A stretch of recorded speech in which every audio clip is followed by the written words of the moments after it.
የማወራው፣ እንደ አንድ ፋኖ ደጋፊ ነው የማወራው። አቋም የያዘባቸውን ነጥቦች ነው ማነብለት ላይ የአማራ ፋኖ ብሔራዊ ንቅናቄ አፋብን ከሚታገልላቸው መሰረታዊ ዓላማዎች ሙሉ በሙሉ ለማሳካት በሚያስችል ሁኔታ በጥልቀት የመከርንበት ይህ ጉባኤ ይላል የአማራን ህዝብ ጥያቄዎች አንድ በአንድ እስኪመለሱ ድረስ እረፍት እንደማይኖረን ብቻ ሳይሆን የአማራ ህዝብ አጽመርስቶች ሙሉ በሙሉ እስኪመለሱና እስኪጸኑ በአማራ ላይ የዘር ማጥፋት ወንጀል የፈጸሙ አካላት ለህግ ቀርበው ህዝባቸው ተመጣጣኝ ፍትህ እስኪያገኝ በህዝባችን ላይ የተዘራው የሐሰት ትርክት ተፍቆ በእውነተኛ ታሪክ ላይ እስኪቀየር አማራ በጸጋው ልክ እስኪለማ በፖለቲካ ስልጣን በልኩ እስኪወከል ሀገራችን ኢትዮጵያ ወደ ቀደመ ገናና ክብሯ እስክትመለስ ድረስ ለመታገል ለራሳችን ቃል ገብተናል። በዚህ የአንድነት ጉባኤ በድጋሚ የምናረጋግጠው ድርጅታችን አፋብንም ሆነ ህዝባችን የጎንደር ጠቅላይ ግዛት በላይ ዘለቀ እዝ የትኛውም ህዝብ ከየትኛውም ህዝብ ጋር ችግር የሌለበት በመሆኑ ከሁሉም የኢትዮጵያውያን ጋር በሰላም ለመኖር የሚፈልግ ድርጅት ነው። አንድ ድርጅት እንደ ድርጅት የሚታገልበትን የአማራ ህዝብ ቀይ መስመር የሆኑትን ማለትም የአማራ ግዛቶችን በመውረር ከማይፈልጉ በአማራ ህዝብ ላይ ጠላትነት ከሌላቸው በኢትዮጵያ ሉዓላዊ አንድነት ላይ ከማይደራደሩ በብሔራዊ ጥቅሞቻችን ላይ ልዩነት ከሌላቸው የአገረ መንግስቱ ስጋት የሆነውን የህወሓት ኢህአዴግን እና የኦህዴድ ብልጽግናን ህገ መንግስት የሀገርና የህዝብ የጥላቻ ግንብ ስለሆነ መቀየር አለበት ብለው ከሚያምኑ ሌሎች ኃይሎች ጋር አብሮ ለመስራት ችግር የሌለብን ሲሆን የአማራን ህዝብ በጠላትነት ከፈረጁና በኢትዮጵያ አንድነት ከማያምኑ እንዲሁም የአማራን ርስቶች በመውረር የራሳቸውን ሀገረ መንግስት ለመመስረት አልመው ከሚንቀሳቀሱ አካላት ጋር የሚኖረን ምንም አይነት ግንኙነት የለም። ይህንንም ተግባር ይላል እንደ ጎንደር ጠቅላይ ግዛት እዝ ለማስፈጸም ቆርጠን ተነስተናል፣ ለህዝባችንም ቃል እንገባለን እንደሚለው ይህ እኔ እንደ ጎንደር ወጣት የኮራሁበት የረካሁበት አቋም ነው። ከዚህ ተነስቼ ነው እንግዲህ ከዚህ በኋላ ጽምዶ የሚባል ነገር የጎንደር ኃይል ተጸይፎታል ብዬ ማምነው። የአማራ ህዝብ ብሔራዊ ንቅናቄ አፋብን የሚባል ድርጅት ከተመሰረተ በኋላ ሁለት አቋም ታይቷል በአማራ ፋኖ ላይ። የአቋም ምንድነው? አንደኛው ክንፍ የለም ህወሓት የምትባል አካል ጠላት አይደለችም፣ ፖለቲካ ውስጥ ቋሚ ጠላት የለም፣ ቋሚ ወዳጅ የለም፣ ስለዚህ ህወሓት ጠላት አይደለችም የሚል አቋም ያለው ኃይል ተፈጥሯል። ይህም በልኩ አሳይተውናል፣ ነግረውናል። አደባባይ ላይ ወጥተው እነ ጀነራል ተፈራሙ አስረግጠው ነግረውናል። ከህወሓት ጋር አልሰራም ያለ ታጋይ ካለ ለህዝብ አውጥተን ይፋ እናደርጋለን፣ የብልጽግና አሸርጋጅ ነው ብለን ይፋ እናደርጋለን የሚል አቋም ያላቸው። አሁን እኮ የትግራይ ህዝብ ራሱ እኮ ህወሓት ጠላቴ ናት እያለ እንግዲህ አስበው። በትግራይ ህዝብ ላይ እንኳን ጠላት ሆነህ እንድትነሳ ነው የሚያደርግ። እንዴት ነው የፋኖን አደረጃጀት የሚያደርጉት ማለት ነው። የትግራይ ህዝብ መግለጫ ወጥቷል። ከዚህ በፊት አንድ ድርጅት ነው መግለጫ ወጥቶ አይ የለም እኛ ህወሓትን አንቅረን ተፍተነው ከዚህ በኋላ ተሸክማችሁ ለመምጣት እየጣራችሁ ያላችሁት የአማራ ፋኖች ስለሆናችሁ እባካችሁ ከድርጊታችሁ ታቀቡልን ብሏል። እነ ጀነራል ተፈራሙ ደግሞ የለም አብይ አህመድ ከዚህ በኋላ ወደ ህወሓት እተኩሳለሁ ካለ መጀመሪያ የአማራን ፋኖ ጨርሶ ነው ህወሓት ላይ የሚደርሰው የሚል አቋም አስተላልፏል። ይህን አቋም አርበኛ ዘመነ ካሴ ይጋራዋል፣ ሌሎችም ፋኖች ይጋሩታል። እንደ የአማራ ድርጅት የተፈጠረ መስሎን አይ የለም እኛ አቋማችን የአማራ ኮዝ አለን፣ የአሩት ኮዝ ነው እንግዲህ ዋናው መንቀሳቀሻችን። የአማራን ኮዝ የሚረዱ ፋኖች ወደፊት መጥተው አንድ የአማራ ቤት ይሰራ የሚል አቋም ይዘን ድርጅት ተመስርቷል። ያ ድርጅት ከተመሰረተ በኋላ ግን የተለየ ነው የሆነው። ስራ አስፈጻሚዎቹ አንደኛው የሆነ ቦታ ላይ አንደኛው ከሞንጀርኖ ጋር ተሰበሰበ ይባላል፣ አንደኛው ከደብረጽዮን ጋር፣ አንደኛው ሱዳን በኩል በዚህ ደሆና አልቡርሃን ጋር እንደዚህ ሆነ ይባላል ምናምን። እንደዚህ አይነት ነገር ነው የሆነው። እንደ አማራ ዋተን የላክናቸው በየክፍለ ሀገሩ የላክናቸው ድርጅት ሲፈጠር በየክፍለ ሀገሩ ነው ክፍለ ሀገሩን ወክሮ ነው ሄደው። ተጠርነቱ ለአማራ ህዝብ አይደለም፣ ለክፍለ ሀገሩ ነው ተጠርነቱ። በየክፍለ ሀገሩ ተወክለው ሄዱ አመራሮች ማለት ነው።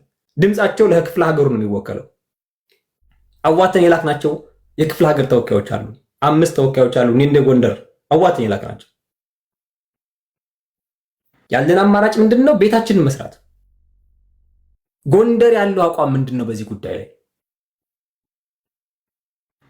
ወደ ምኒልክ ወደ ወሎ ስንሄድ አይ የለም እኛ ወሎ ላይ ምንም አይነት ኮሽ የሚል ነገር አንፈልግም፣ ህወሓት ከመጣች መንገዱ ክፍት ነው፣ ለመታገያ ነፃ ሜዳ ፈጠርንላታል ብሏል። ትንሽ ችግር የሚሆንባት የራያ ህዝብ ነው ወይም ደግሞ ራያ አካባቢ ያለው ኃይል ነው። ራያን ደግሞ ቀድመን አስረክበናል ብሎ ራያን ለህወሓት አስረክቧል። ህወሓት ነው የምትፈልገው እዛ ጋር ቤታችንን መስራት ነው ስትል ከዚህ ውጥንቅጡ ከጠፋ ነገር ውስጥ ወጥተን እንደ ጎንደሬነት እንታገላለን እያላችሁ ነው ወይስ እንዴት ነው ማለት ነው? ኖ አይደለም። የጎንደር ፋኖ አቋሙን ቀጥ አድርጎ ይዞ ይመጣል። ለአማራው ግልጽ ያደርጋል አቋሙ። ኦኬ አቋሙ ለአማራው በሚመች መልኩ ትግሉን የጀመረው ኃይል ነው ያለው። እዛ ትግሉ ሲጀመር ጀምሮ አብሮ ያለ ኃይል ነው ያለው። ቤታችን ስትል እንደ ጎንደሬነት ተሰብስበን ጥቅማችንና ጉዳታችን ምንድን ነው፣ አስተላለፋችን ምን መሆን አለበት የሚለውን መክረን አቋም ይዘን እንመጣለን፣ የእነሱን እንሰማለን ነው እያልክ ያለው። ዛት የመጀመሪያ አቋም ምን መሰለ? ድርጅቱ ሲመሰረት የነበርንበት አቋም አለ። የአማራ ፋኖ ምን አይነት እንትን ነው አቋም ነው ያለው፣ በጠላቶቻችን ላይ ጠላት ልየታ ላይ ምን አይነት አቋም ነው ያለው የሚል ጉዳይ ነው ያለው እና ጠላቶቹን ቆጥሮ የለየን ኦነግ፣ ህወሓት፣ ብልጽግና ምናምን ብሎ ያስቀመጠን ቢነን የሚባሉ ቢነን መተከል ላይ አማራን በቀስት ገድሎ በጅምላ የገደለ የጨፈጨፈ ነው። ኦነግ ሸኔ በየጊዜው ኦሮሚያ ክልል ላይ አማራዎችን የሚያፈናቀል የሚያሳድድ የሚገል። እሺ መስመራችን ከቲፒኤልኤፍ ጋር ነው ካሉ ሳሌሎቹ መስመራችን ከቲፒኤልኤፍ ጋር ነው ካሉ ነፃ ቀጠና ይፍጠሩላቸው በዛው መንገድ ከፈለጉ። ምንም አማራጭ የለህም። ያለን አማራጭ ምንድነው? አይ የለም እናንተ አገባችሁም የኛ መስመር ከቲፒኤልኤፍ ጋር ነው፣ ከቲፒኤልኤፍ ጋር አብሮ መሰለፍ የማይፈልግ ራሱን ማውጣት ይችላል፣ ነፃ ማውጣት ይችላል ካሉን ያሉንም እንደዛ ስለሆነ ማለት ነው። ስለዚህ ያለ አማራጭ ምንድነው? የጦርነቱ እንትን የሚፈጸመው ግብአተ መሬቱ የሚፈጸመው ጎንደር ላይ ነው። ህወሓት የምትፈልገው 4 ኪሎ መሄድ አይደለም። የህወሓት አቋም ህወሓት የምትፈልገው ሀገር መሆን ነው። ሀገር ለመሆን ራያን መያዝ አለባት፣ ጸለምትን መያዝ አለባት፣ ወልቃይት ጠገዴ መያዝ አለባት። ስምምነቱ ምንድነው? ጎንደርን የጦርነት አውድማ አድርጎ የጦርነት ቀጠና አድርጎ 4 ኪሎ መሄድ ካለ መሄድ ይችላል የሚል አቋም። እናንተ 4 ኪሎ ታስገቡናላችሁ፣ እኛ ደግሞ ወልቃይትና ጎንደርን የጦርነት ቀጠና አድርገን ወልቃይትና ጸለምትን ራያን እናስረክባቸዋለን። ራያን ከዚህ ከዓመት በፊት አስረክበዋል። ኦልሬዲ በእነሱ እጅ ነው ያለው። ራያ ላይ ኮዝ የላቸውም። አሁን ያላቸው ምንድነው? ጸለምትና ወልቃይት ላይ ነው። በጸለምትና በወልቃይት ጉዳይ ደግሞ ምን መደረግ አለበት? በሶስት አቅጣጫ የጦርነት እንትኖችን አዋጆችን ማወጅ አለብን፣ አስተላለፎችን ማስተካከል አለብን የሚል አቋም ያለው።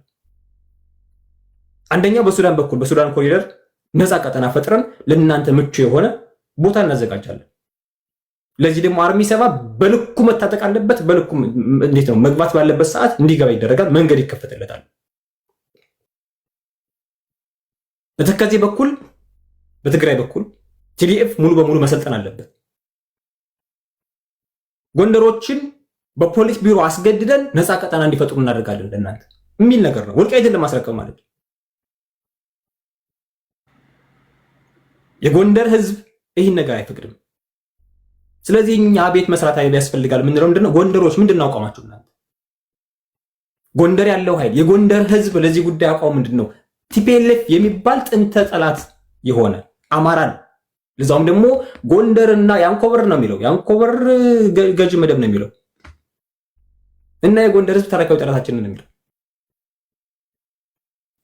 እነ ጀነራል ተፈራ ማሞ ከትህነግ ጋር ወይ ደግሞ ከቲፒኤልኤፍ ጋር አብረን እየሰራ ነው ከቲዲኤፍ ጋር አብረን እየሰራ ነው ይሉናል።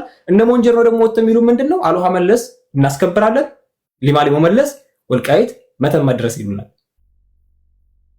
በተመሳሳይ ቀን ነው በነገራችን ላይ እነ አስረስና እነሱ እነ ጀነራል ተፈራ ማሞ መግለጫ በሰጡ በተመሳሳይ ቀን እነ ሞንጀር ነው መግለጫ ይሰጣሉ። ወራሪ ናችሁ ይላችሁ ወራሩ ነው የሚሉን እኮ እነሱ መተተንኮስ አድርገው በሱዳን በኩል አልፈው በትግራይ እኮ በኩል ቢሆን ጥሩ ነው። በሱዳን በኩል አልፈው ተመልሰው መጥተው ገብተው በአማራ ምድር ረግጠው ማለት ነው ጦርነት ከፍተው ወረሩን ጄኖሳይድ ፈጸሙበት ይባላል። ምሳሌ ከ3 ቀን በፊት በሸረሪና ወልቃይት ግንባር የተደረገው ውጊያ ቲፒኤልኤፍ አይደለም ያበሰረ ከቲፒኤልኤፍ ጋር አብረን እንሰራለን የሚለው አካል የራሳችን የአማራ አክቲቪስቶች የአማራ ሳተላይት ቴሌቪዥን ተጠቃሚዎች ጦርነቱን ጀምረናል፣ ሁመራ ላይ የነ ኮሎኔል ደመቀ አንገት ተሰቅሎ ልናይ ነው፣ እልል በሉ፣ ከሰዓታት በኋላ የድል ዜናችን ጠብቁ አሉን ማለት ነው። ከሰዓታት በኋላ ስንጠብቅ ግን ምርኮን ያየን የመጣ የሳምሪ ምርኮ ከ600 ያላነሰ ምርኮ ያየ ነው። የተማረከ ኃይል ሙትና ቁስለኛ ከ800 ያላነሰ ነው። ምንም ማድረግ አንችልም። አይ ብላችሁ ነበረ፣ ያው ገና ሳትጀምሩ ተሸንፋችኋል ናቸው። ዛሬ አመሻሽ አካባቢ እዛው ሸሬና ላይ ዲፖ ተገኘ። የመሳሪያ ካምፕ፣ የመሳሪያ ማከማቻ ካምፕ ማለት ነው። የሳምሪ የመሳሪያ ማከማቻ ካምፕ።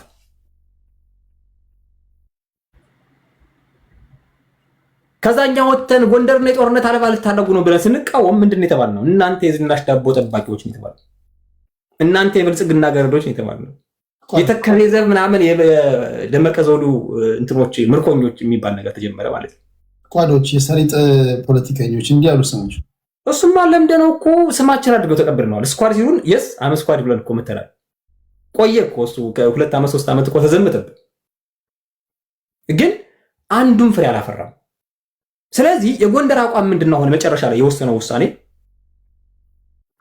ራያ እንዳንል ከኛ በፊት የተደራጀ እዛ ኃይል አለ፣ ምስራቅ አማራ ፋኖ ነው የሚባል ሌሎች ቦታዎች ላይ አደረጃጀት ሳይፈጠር በዝሩ እየታገልን እያለ ጎንደር በጣም ሰፊ ሰራዊት ነበረው፣ ግን ድርጅት መፍጠር አልቻለም። ጎጃም ሰፊ ሰራዊት ነበረው፣ ድርጅት መፍጠር አልቻለም። መጀመሪያ ድርጅት የፈጠረው ምስራቅ አማራ ፋኖ ነው። ምስራቅ አማራ ፋኖ ግን ራያን አስረክቧል። እኛ ያለብን አማራጭ ምንድነው? ወልቃይትን መጠበቅ፣ ጸለምትን መጠበቅ ነው። ስለዚህ በተቻለ አቅም ያለንን አማራጭ ያለንን ኃይል ተጠቅመን ራሳችንን እናስከብር። ሁሉም በያለበት ራሱን ያስከብር። ከሌላ ቦታ ጦር ነውና አግዙን አንልም። ሁሉም የየራሱ የቤት ስራ አለው። ስለጠላን ምናምን አይደለም። እያንዳንዱ የራሱ የቤት ስራ አለው። ጎጃም ላይ የራሱ የቤት ስራ አለው። ሸዋ ከምንም በላይ ሳንድዊች የተደረገ ነው። ወሎ አይ የለም እኔ ነፃ ቀጠና ፈጠር ያለው ካለ ማታገል ይችላል በዛው መንገድ። ወልቃይትን ፈርመው የሸጡ ነገዱ አንዳርጋቸው ዛሬ የወሎ ፋኖ አማካሪዎች ናቸው። ወልቃይትን 2009 ላይ ግጫው ላይ ተቀምጠው ፈርመው ያስረከቡ ለነ አባይ ወልዱ ፈርመው ያስረከቡ ነገዱ አንዳርጋቸው የሚኒልክ ዕዝ አማካሪዎች ዋና አማካሪዎች ናቸው። ነፃ የመታገያ ቀጠና ካበጁላቸው ለብልጽግና ለማን ነው ለህወሓት መብታቸው ነው። ጦርነቱ ከዚህ በኋላ ከተጀመረ ከአብይ አህመድ ጋር ደብረ ብርሃን ይጀመራል ነው የሚሉት። ወልድ አይደለም ራያ አይደለም የትም ቦታ አይደለም ኮምቦልቻ አይደለም ነው የሚሉት። ወሎ ሙሉ በሙሉ ነፃ ቀጠና ተደርጎለታል ነው የሚሉት። እኛ ደግሞ እዚህ በኋላ ጎንደር ምድር ላይ እናንተ ካላችሁ እናንተ ህወሓት ለእናንተ ጠላት ካልሆነች ለኛ ደግሞ ከጥንት ጀምረን የምናቃት ላለፉት 5-10 ዓመታት የምናቃት ጠላታችን ናት። ህዝብ ያፈናቀለችብን፣ ጄኖሳይድ የፈጸመችብን፣ ከነ ነፍሳችን ያቃጠለችን ጥንተ ጠላታችን ናት። ይቸዝ ጠላታችን ጋር እኮ እንዴት ነው በጋራ ተሰልፈን ነፃ የምናደርገው? አማራ የለም ሀገር መሆን ነው የምትፈልገው። በርስቴ ላይ መረማመድ ነው የምትፈልገው። ሀገርን ማፍረስ ነው የምትፈልገው። እኔ ደግሞ ጎንደሬ ደግሞ ሀገርን የሰራ ህዝብ ነው። ይሄ ሀገርን የሰራ ህዝብ ከሌሎች ብሔሮች ጋር ሆኖ ከሌሎች ህዝቦች ጋር ሆኖ ከሌላው አማራ ጋር ሆኖ በተቻለ አቅሙ በቻለው አቅሙ እንዴት ነው የኢትዮጵያ ዋልታና ማገር የሚባለው አንዱ እንዴት ነው መወጠኛም ስለሆነ እቺ የአፍሪካ ካሜሎች የምትባል ከተማ የምትባል ምድር ለማንም ሀገር አፍራሽ ተንበርክካ ራሷን አሳልፋ መስጠት አትፈልግም። እሱንም ህዝብም አይፈቅድም። እሱን ስናደርግ ማለት እሱን ስናደርግ ማየት የሚፈልግ ህዝብም የለም። ስለዚህ ቆም ብላችሁ አቋማችሁን አስተካክላችሁ ራሳችሁን ሁናችሁ ተቀመጡ ተባሉ። ያ ነው በቃ ያለው የአማራ ህዝብ የጎንደር ህዝብ ያለበት ቁመና እሱ ነው። ለህወሓት የሚገዛ ለህወሓት ገረድ የሚሆን ለህወሓት አሽከር ነው የሚሰለፍ የጎንደር ህዝብ የለም። በቻለ አቅሙ ራሱን ይጠብቃል። ከየትኛውም አጋር ጋር እንዴት ነው የህዝብ ጠላት ካልሆነ የህዝብን ሉዓላዊነት ከማይደፍር ሀገርን በሀገር አፍራሽ ታሪክነት ያልተመዘገበ አካል የኢትዮጵያን ነፃነት የሚፈልግ አካል ጋር አብሮ ለመስራት ዝግጁ ነን የሚል አቋም ያለውና የኛ አቋማችን ከጽምዶ ጋርም ከምንም ጋርም የለም። ነገር ግን ጦርነት እንከፍታለሁ የሚል በጎንደር መካከል ተረማምጄ የሁሉም ቦታ ሄዳለሁ የሚል ካለ መንገዱ ያለው የሚቀርበው በወሎ በኩል ነው መሄድ ይችላል የሚል አቋም ነው ያለን። ቴንክ ዩ ቴዲ። ቴንክ ዩ እሸቱ ገጠሬው። በተደጋጋሚ እንደነገርኳችሁ በዚህ ጉዳይ ላይ የተጻመዳችሁም ካላችሁ እኛም እንዴት እንደተጻመድን መናገር እንፈልጋለን ካልክ መድረክ አመቻችልሃለሁ። እንደነሱ በስነ ስርዓት ትልቅ ሰው መቼስ ትልቅ ነው። ንግግሮቻቸውን አይታችኋል። ፖለቲከኛ እንዲህ ነው መሆን ያለበት። ይሄ እንትን አይደለም፣ ጋጥ ወጥነት አይደለም። ለምንድን ነው የተጻመድከው? ፖለቲካ ከኤ ወደ ዜድ ህዝቡን እንዴት ይዘህ እንደምትሄድ ማሳየት ነው። መናገር እንፈልጋለን ካላችሁ በክብር እስከጠየቃችሁኝ ድረስ እኔ በክብር አልደራደርም። አንተ በክብር እስከጠየቃችሁኝ እኔ ተጻመድም ተጋመድም እድል ሰጣችኋለሁ፣ ጥያቄ ያነሳላችኋለሁ፣ ትመልሳላችሁ። ስለዚህ ይሄ የእነሱ ስፔሻል ፕሮግራም ነው። ወደ በኋላ አካባቢ ላይ በስልክ ይሄ የመጨረሻ ዙር ይሆንና 1 3 4 አድማጮችን ስልክ እዚህ ጋር ዲስፕሌይ ያደርግላችሁና ጥያቄ ታነሱና የጥያቄና መልስ ውይይት እናደርጋለን። ይህን እድል መሰጣችሁ ግን ዩቲዩብ ላይ ላላችሁ ብቻ ነው። ለዩቲዩብ ላይ ቲክቶክ ላይ 100,000 ታፕታፑ ካልገባ ማለት ነው። ለእናንተ እድል ሰጣችኋለሁ። ጥያቄ በስልክ ትጠይቃላችሁ። እሺ፣ ወደ ዶክተር ደረጀ አያሌው ለማሊድ ልስጥህ ከተማ ማለሽ ቦታ ኦኬ፣ እንደዛ ከሆነ እኔ ልቀጥልሽ። መልካም ታንኪው። እሺ፣ በነገራችን ላይ በጣም ጥሩ አድርገን ያስቀመጥከው ከነባራዊ ሁኔታው ጋር በተገናኘ በዚህ ልክ ደፈር ብለን መምጣት አለብን ብዬ አምናለሁ እና ጥሩ ነው ያስቀመጥከው። እኔ ጽምዶን በተመለከተ ጠንከር ያሉ ሀሳቦች ነው የማነሳው። በኋላ ዶክተር ደረጀ ሳይንቲፊክ በሆነ መልኩ ያመጣዋል። ከፖለቲካል ሳይንስ አንጻር ከነማን ጋር ነው መጣመር የሚያስፈልገው? በጥቅሞች ላይ ነው የምትጣመረው ወይስ በጉርብትና ነው ወይስ በምንድን ነው የሚሉትን ያስቀምጣቸዋል። እኔ ግን በተጨባጭ አሁን ያለውን ጽምዶ ከማን ጋር ዓላማው ምንድን ነው፣ ምን ለማሳካት የሚሉትን መቼ ተጀመረ የሚለውንም በተወሰነ መልኩ ነው ማነሰው። እኔ ጽምዶን ብዙዎቻቸው የሰማችሁት ጽምዶ እየፈረሰ ባለበት ጊዜ ይመስለኛል። አሁን ጽምዶ የመዳከም የመፍረሻው ፌዝ ላይ ነን ያለ ነው። ባይዘው ኦልሞስት ስራውን እየጨረሰ ፌል እያደረገ ያለበት ፌዝ ላይ ነን ያለ ነው። ጽምዶ ቀደም ብሎ ነው የጀመረው። የመጀመሪያው ጽምዶ የጀመረው ወያኔ ከማዕከላዊ መንግስት ከአዲስ አበባ በትረ ስልጣኗን ለቃ ወደ መቀሌ ስትሄድ ብራንቾች ፈልጋ ነበር። አማራ ክልል ውስጥ ያኮረፉ አንዳንድ ኃይሎች በጸጥታው ውስጥ በፖለቲካው ውስጥ ኦሮሚያ ክልል ውስጥ ታጥቀው የሚንቀሳቀሱ ወይም ደግሞ ይሄ አኩርፈዋል አህዳዊ መንግስት ምናምን ይሉ የነበሩትን አብይን ከዛ ተቃራኒ ያሉትን በፌዴራሊስት ኃይሎች ምናምን በሚል እያሰባሰበች ነበር። ጽምዶ የጀመረው ባይዘው ይዛጋ ነው። እኛ ጋም የሆኑ ስብስቦች ምናምን ወስዳ ነበር። የዛ ውጤት በምን ተጠናቀቀ? በአማራ ውስጥ ከፍተኛ የሆነ የፖለቲካ ስብራት በመፍጠር ተጠናቀቀ። የመጀመሪያው ፌዝ ጽምዶ ማለት ነው። ስብራቱ ይታወቃል ብዙዎቻችሁ ብዬ አስባለሁ። የኢትዮጵያ ፖለቲካ ስብራት ማለት ነው። ያ ስብራት ምንም እንኳን ቀጥተኛ ግድያው እርስ በርስ ግድያው በአማራ ልጆች የተፈጸመ ቢሆንም ለዛ ደረጃ የዳረገን ግን አንደኛው የወያኔ ትንተና ነው። ወያኔ ከማዕከላዊ መንግስቱ የተሰናበተችበትን ምክንያት አድርጋ ፊት ለፊት መምጣት ስለማትችል በራሳችን ውስጥ ገብታ ትንተና መስራት ጀመረች። እኛ ውስጥ ብራንቾች ያዘች ማለት ነው። አንደኛው የጽምዶ እንትን ፌዝ እዛ ላይ ነው ያለው። ሁለተኛው የጽምዶ ፌዝ የጦርነቱ ጊዜ ነው። የጦርነቱ ጊዜ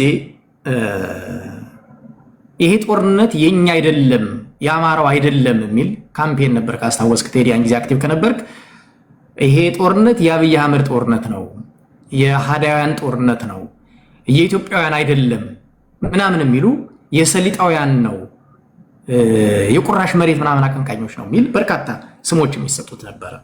ሁለተኛው የጽምዶ ፌዝ ማለት ያ ነው። ያ ፌዝ ማለት በጣም በሚያሳዝን ሁኔታ ሊዋጋ ግንባር የሄደ ሚኒሻና አድማ ብተና ሳይቀር እንዲፈርስ የተደረገበት በቀጥታ ቴክስት እየተላላከ የእናንተ ጦርነት አይደለም እየተባለ እንዲመለስ የተደረገበት እዚህ ሚዲያዎች ደግሞ ካምፔን ያደርጉበት የነበረው ማለት ነው።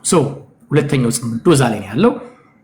መጨረሻ የዛኛው ጽምዶ የተጠናቀቀው ወያኔ ደብረ ታቦር በሚደርስበት ጊዜ የጋራ መንግስት መመስረት በሚል ከህወሓት ሰዎች ጋር ቀጥተኛ የሆነ ግንኙነት በመፍጠር ነው የተጠናቀቀው። ቅድም የምኒልክ ጦር አማካሪ ያልከው ሸቱን ጨምሮ ሌሎች ሰዎች ወያኔ ወደ ደብረ ታቦር በሚደርስበት ጊዜ ይሄ ፖለቲካል ስሌት የማይሰሩት የብአዴን ሰዎች ገንዘቧን የተወሰነች ላፍ አድርገው ወደ መስመራቸው ሲሄዱ፣ የፖለቲካ ስሌት የሚሰሩት ግን ከዛ የተሻለ ያስገኛል ብለው ያሰቡት ከህወሓት ሰዎች ጋር ሰብሰብ ብለው የአደራ መንግስትን የምናምን ይሄ የሆነ ነገር አድርገን ከአብይ ጋር ተደራድረን እንግባ በሚል የጀመሩት ያን ጊዜ ነው። ኦፊሻሊ አቅርቧል። አይዚ ኦፊሻሊ ማቅረቧል። ሁለተኛው ይሄ ነው። ሶስተኛው እዛው ጊዜ ላይ በጦርነቱ ጊዜ ሰራዊቱን ከመለሰው እንደራደር ብሎ የወያኔ እንትኑ ነው ይሰራ የነበረው። አይዚ ምስክር መጣራው አንዳርጋቸው ጽጌ ነው።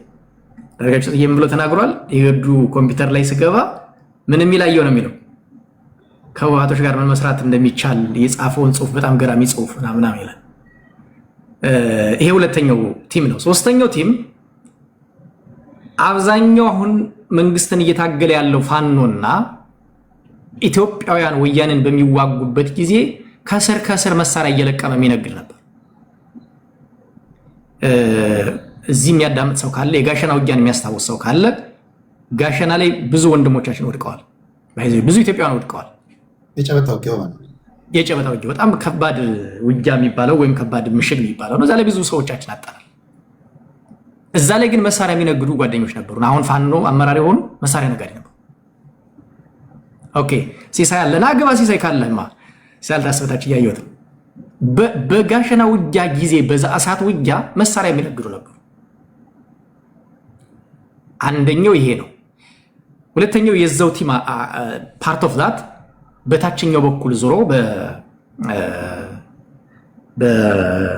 በቦረና በኩል በአማራ ሳይንት በኩል መኪና ይዘርፍ የነበረ ተወሰነ። በሚዲያ ሁሉ ወጥቶ ተነግሮ መኪናችን ዘርፎብን ሄዱ ምናምን ሲባል ነበር። ይሄ የጽምዶ የዛ ጽምዶ አካል ነው። በዛው ጊዜ ካስታወሳችሁ አንድ በጣም ክሪቲካል ነገር ላንሳና የአማራ ፋኖ ህዝባዊ ኃይል ነው ምናምን የሚባል በጦርነቱ ጊዜ ተመሰረተ። ያለ ሰዎች ፍላጎት ቢሆንም አንድ መረጃ እዚሁ ላይ ላውጣና ይህ ኃይል በተመሰረተበት ጊዜ የክልሉ መንግስትና ጦርነቱን ያስተባብር የነበረው በበላይነት ይመራ የነበረው ቲም ይሄንን ይፋ ያደረጉት ሰዎች ግጭት ውስጥ ገብተው ነበር።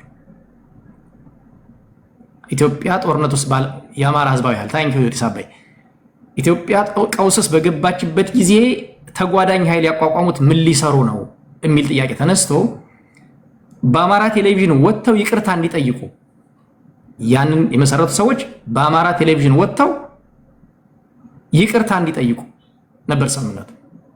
አማራ ቴሌቪዥን ከሄዱ በኋላ ይቅርታ የምትለዋን ቃል ትተው አብረን ከመንግስት ጋር እንሰራለን የሚል ሊታሰሩ ነበር። ባይዘይ እንግዲህ ያው እየቆየ ስለሆነ አሁን እያወጣን ነው የምንሄደው። ይታሰሩ የሚል ከተወሰነ በኋላ ይቅርታ እንላለን ብለው ሄዱ። ቴሌቪዥን ላይ ሲደርሱ አብረን ከመንግስት ጋር እንሰራለን በሚል ቀየሩት ማለት ነው። የጽምዱ አንደኛው ክንፍ ማለት ያ ክንፍ ነው። ይሄ ክንፍ ማለት የአማራ ክልል የወያኔ ጉዳይ ገዳይ ወይም ደግሞ ደላላ ቲም አሁን አፐር ሃንዱን የፋኖን አፐር ሃንድ የያዘው ማለት ነው። ስለዚህ ጽምዶ ኦቨርናይት የተፈጠረ አይደለም። ወያኔን ከአዲስ አበባ አባረን ከላክንበት ጊዜ ጀምሮ ወያኔ ፊት ለፊት መግጠም አልችል ሲል በእኛ ውስጥ የራሱን ኃይል እንደ ሻዕቢያ እያዘጋጀ የቆየበት ነው። አሁን ይሄ ትልቁ ፈተና እኔ ይሄንን ማወራው ምን ያክል ሰው አንደርስታንድ ያደርገዋል? ትልቁ ፈተና ቢኮዝ አብዛኛው ሰው መስማት የሚፈልገው አዲስ አበባ መግባት ተከለከልክ፣ ባህር ዳር ላይ 5 ሰው ተገደለ፣ ጎንደር ላይ ምናምን የአብይ ወታደር ታየ፣ ቤኒሻንጉል ላይ ሳምበዲ ተገደለ። ይሄን ነው የሚፈልገው አብዛኛው ሰው። ክሪቲካል የሆነ እንትኑን አይፈልገው፣ ይሄን መስማት አይፈልግም። ትልቁ ፈተና ይሄ ነው እንጂ ጽምዶ የተመሰረተው በዛ ማዕቀፍ ነው። ይሄ ባለበት ሁኔታ ከወያኔ ጦርነቱ ከተጠናቀቀ በኋላ ወያኔ በፕሪቶሪያ ስምምነት በጦር ተደቁሳ በፕሪቶሪያ ስምምነትም ተደቁሳ ነገር ግን ነፍስ እንዲዘራባት ከተደረገች በኋላ አንድ ጠንካራ ግምገማ ነበረ። የግምገማዋ ምንጭ ምንድነው የሚለው ለምን ተሸነፍና የሀገሪቱን 75% መካናይዝድ ጦር ይዘን ለምን ተሸነፍና የሚል ግምገማ ነበራቸው። የግምገማቸው ማጠቃለያ የአማራ ኃይል ሻዕቢያና ማዕከላዊ መንግስቱ አንድ ላይ ስለተጣመሩ ነው ተሸነፍነው፣ በእነዚህ ጥምረት ነው የሚል ግምገማ አለ። ምን እናድርግ? አማራና ማዕከላዊ መንግስቱን እናዋጋና ሁለቱን እናዳክማቸው እርስ በርሳቸው። ቢያንስ ማዕከላዊ መንግስቱ ላይ መግባት ባንችል አማራ ላይ መግባት እንችላለን። መሳሪያ እናቅርብ፣ ገንዘብ ፈንድ እናድርግ፣ ሰዎች አሰልጥነን እንላክ፣ አማራና ማዕከላዊ መንግስትን እናዋጋ የሚል አንደኛው ስትራቴጂ ተያዘ ማለት ነው። ሁለተኛው ስትራቴጂ ከኤርትራ ጋር ያለንን ልዩነት ዘላለማዊ የቆየ ልዩነት ያለን እናለዝበው የሚል። ለዚህ የቤተክርስቲያን ሰዎች የፖለቲካ ሰዎች የህዝብ ለህዝብ ግንኙነት እንዲሰሩ እናድርግ የሚል። ይህንን ስራ የሰሩት አማራ ውስጥ ሁለት ቲም ነበረ። የማዕከላዊ መንግስቱና አማራን ለማጣላት መቀሌ የሚመላለስ ሁለት ቲም ነበር። አንደኛው ቲም በጣም ጥቂት የሆኑና ብዙ ሰው የማያውቃቸው ከትግራይ 4 ሰዎች ብቻ የሚመሩት ጌታቸው ረዳን አንድ ቀን ብቻ ነው ያገኙት። 11 ጊዜ ተመላልሰዋል። ጌታቸው ረዳ አንዴ ብቻ ነው የተሳተፈ። እነዚህ በጣም ሃይ ሌቭል የሚባሉት ናቸው። ሁለተኛው ከአራቱም ቀጠና ከሸዋ ከጎጃምና ከጎንደር የተወሰነ ባይዘ የመጀመሪያው ቲም ከጎጃም ብቻ ነው። ሁለተኛው ቲም ከአራቱም ቀጠና የተውጣጡ ሰዎች በኤንጂኦ አካባቢ የሚሽከረከሩ ሰዎች ያሉበት እንደ ኤሊት ሆኖ የሚመላለስ ቲም ነበር። በበላይነት የሚያስተባብረው ገዱ አንዳርጋቸው እና አቡነ አብርሃም ናቸው። ይሄ ቲም መቀሌ ይመላለሳል። ሁለተኛው ቲም ነው። ከዚህ ቲም ውስጥ የጎንደር ሰዎች ነበሩበት፣ የወሎ ሰዎች ነበሩበት። ይሄ ቲም መረጃ ያወጣል። ይህን ቲም ይመራ የነበረው አንደኛው ኮሎኔል ተወልደ ይመስለኛል አሜሪካ ነገር ነው ያለ። በቃ ኮሎኔል ተወልደ መረጃ ለመንግስት ሰጥቶ ነው እንግዲህ ወደ አሜሪካ መጣ የሚባለው። እሱ እንግዲህ ሌላ ጊዜ የሚወራ ነው የሚሆነው ማለት ነው። ይሄ ቲም ነው አማራ ክልል ያለውን የቀውስ ቀጠና ቢሃይንድ ዘ ሲን ከመጋረጃ በስተጀርባ ሆኖ የሚመራው የሚያስተባብረው ፋይናንስ የሚያደርገው ዳይሬክሽን የሚሰጠው። ይሄ ግን ማንን ይጠቀማል? ብልጽግና የሚገለውን የብልጽግናን ሞት አግራቤት ያደርጋል። በኢትዮጵያ ውስጥ ራሱ ወያኔ ይገላል፣ ኦነግ ይገላል፣ ሌላው አማራም ውስጥ ደግሞ ሌላ የሚገላል። እዛ ውስጥ ደግሞ ገዳይ ያዘጋጃል። ገዳይ ብቻ አይደለም ቀባሪ ያዘጋጃል። ቀባሪ ብቻ አይደለም አልቃሽ ያዘጋጃል። አልቃሽ ብቻ አይደለም የሚቀርጽ ካሜራ ያዘጋጃል። ይሄን አዘጋጅቶ ለምሳሌ ቤኒሻንጉል ላይ ለኢትዮጵያ ሕዝብ ይሰጣል ማለት ነው። ዘንድ የአማራ ሕዝብ በእነዚህና መሰል ጉዳዮች የጽምዶ ፕሮፓጋንዳ ሰለባ የብልጽግናም ዱላ ማረፊያ ተደረገ ማለት ነው። ሶ በዚህ ሂደት ውስጥ ቅድም ባነሳሁት የወያኔ ግምገማ ነበራት። አማራና ማዕከላዊ መንግስትን በማዋጋት ሁለቱን ማዳከም የሚል። አሁን ማን ደከመ? ማዕከላዊ መንግስቱ ባይደክም እንኳን ቢያንስ አማራ ደክሟል። እንዴት ደከመ? የህዝብ አንድነቱ ተሸርሽሯል። አሁን ባለው ሁኔታ የጎንደር ፋኖ ጎጃምን አልፏል። የጎንደር አይደለም የምዕራብ ጎጃም ፋኖ ምስራቅ ጎጃምን አልፎ መሄድ አይችልም። የህዝብ ለህዝብ አንድነቱን ሸርሽረውታል። ወያኔን ይዋጋሉ የሚባሉ አቅም ያላቸው ሰዎች የተወሰኑት ተገለዋል። የተወሰኑት ሳይሆን በጣም ቁልፍ የሚባለው በመጀመሪያው ውጊያ ላይ እና የሸሽመን የመሰሉ ከሌላ ሀገር የሄዱት እነ ውባንታ ባተን የመሰሉት እነ ከፍ ያለው ደሴን የመሰሉት በኢትዮጵያ ቴሌቪዥን ያን ያለው ዶክመንታሪ የተሰራላቸው በጦርነቱ እነ ኪሮቤልን ከሆቴላቸውን ጥለው ጋሸና ምሽግ ድረስ ሂደው እንደዚህ ሲሉ ነበር። ኦልሞስት በጎንደር አካባቢ የሞቱ በሙሉ ማለት ይቻላል ኢቨን ሰሞኑ የተገደሉትን ጨምሮ እነ ጌታ ሰው በሬን ጨምሮ በወያኔ ጦርነት የተሳተፉ በጣም ጠንካራ ሰዎች ናቸው። ስለዚህ በምን ተሳካላት ማለት ነው? የአማራ ኃይል እንዲዳከም አደረገች። አሁን ብዙ ሰው የሚያየው አማራ ዛሬ ብዙ ድሽቃ መታጠቁን፣ ብዙ ስናይፐር መታጠቁን፣ ብዙ ሰራዊት መሰልጠኑን ነው እንጂ ከዛ በስተጀርባ ያለውን ኪሳራ ያየው። የስ አማራ ታጥቋል። ባይዘ በፊት አማራ በፊት ታጥቆ ነበር። አማራ ለመዋጋት ድሽቃ አይደለም የሚያስፈልገው፣ ስነ ልቦና ነው የሚያስፈልገው። ስነ ልቦናው በቂ ነው ለመዋጋት። ክላሽ ይዞ ነው ሲዋጋ ነበር። ባይዘ ክላሽ ሳንይዝ ወያኔን የጣላት ክላሽ ይዘን አይደለም፣ ግንባራቸውን ለስናይፐር የሚሰጡ ወጣቶችን ብቻ ይዘን እና በበገረመውን ባህር ዳር ላይ ታስታውሷቸዋላችሁ። ጎንደር ላይ የገበርናቸውን ታስታውሷቸዋላችሁ። ኦፍኮርስ በምዕራብ ጎንደር በአርማጭሆ በኩል እና በተወሰኑ ቦታዎች የመሳሪያ ትግል ነበረ። ነገር ግን ዋናው ግን መንግስትን የጣለው የህዝብ ማዕበሉ የህዝብ አብዮት። ስለዚህ በአማራ ውስጥ ምን ተሳካላት ማለት ነው? ወያኔ የህዝብ አንድነትን ሸረሸረች። ወያኔ ሊዋጉ የሚችሉ ቀንደኛ አቅም ያላቸው ሰዎችን አብዛኞቹን ገደለች፣ ወይም ደግሞ እንዲገደሉ አደረገች። እሷን የሚዋጉት የተወሰኑት ደግሞ ቅድም አንድ ቃል ተጠቅማል ቴዲ፣ የተደፈቁ አማራዎች የሚል እንዲደፈቁ ሆኑ ማለት ነው። አሁን በአማራ ፋኖ ውስጥ ወያኔን በበላይነት የሚታገሉና የሚቃወሙት ድምጻቸው እየታፈነ ነው ያለው።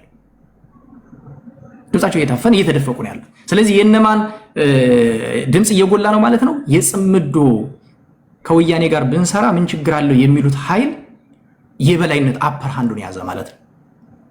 ሁለት ዶቶች ላስቀምጥልህ። ለምሳሌ የመጀመሪያው ሐምሌ 29 የዛሬ 2 ዓመት አፋሕድ የሚባል ሲመሰረቱ 29 ቀን ዶክተር ደረጀ ታግዘኛል ይመስለኛል ተሰብስበው መጨረሻ ላይ የተለያዩት በሊቀመንበር ነው።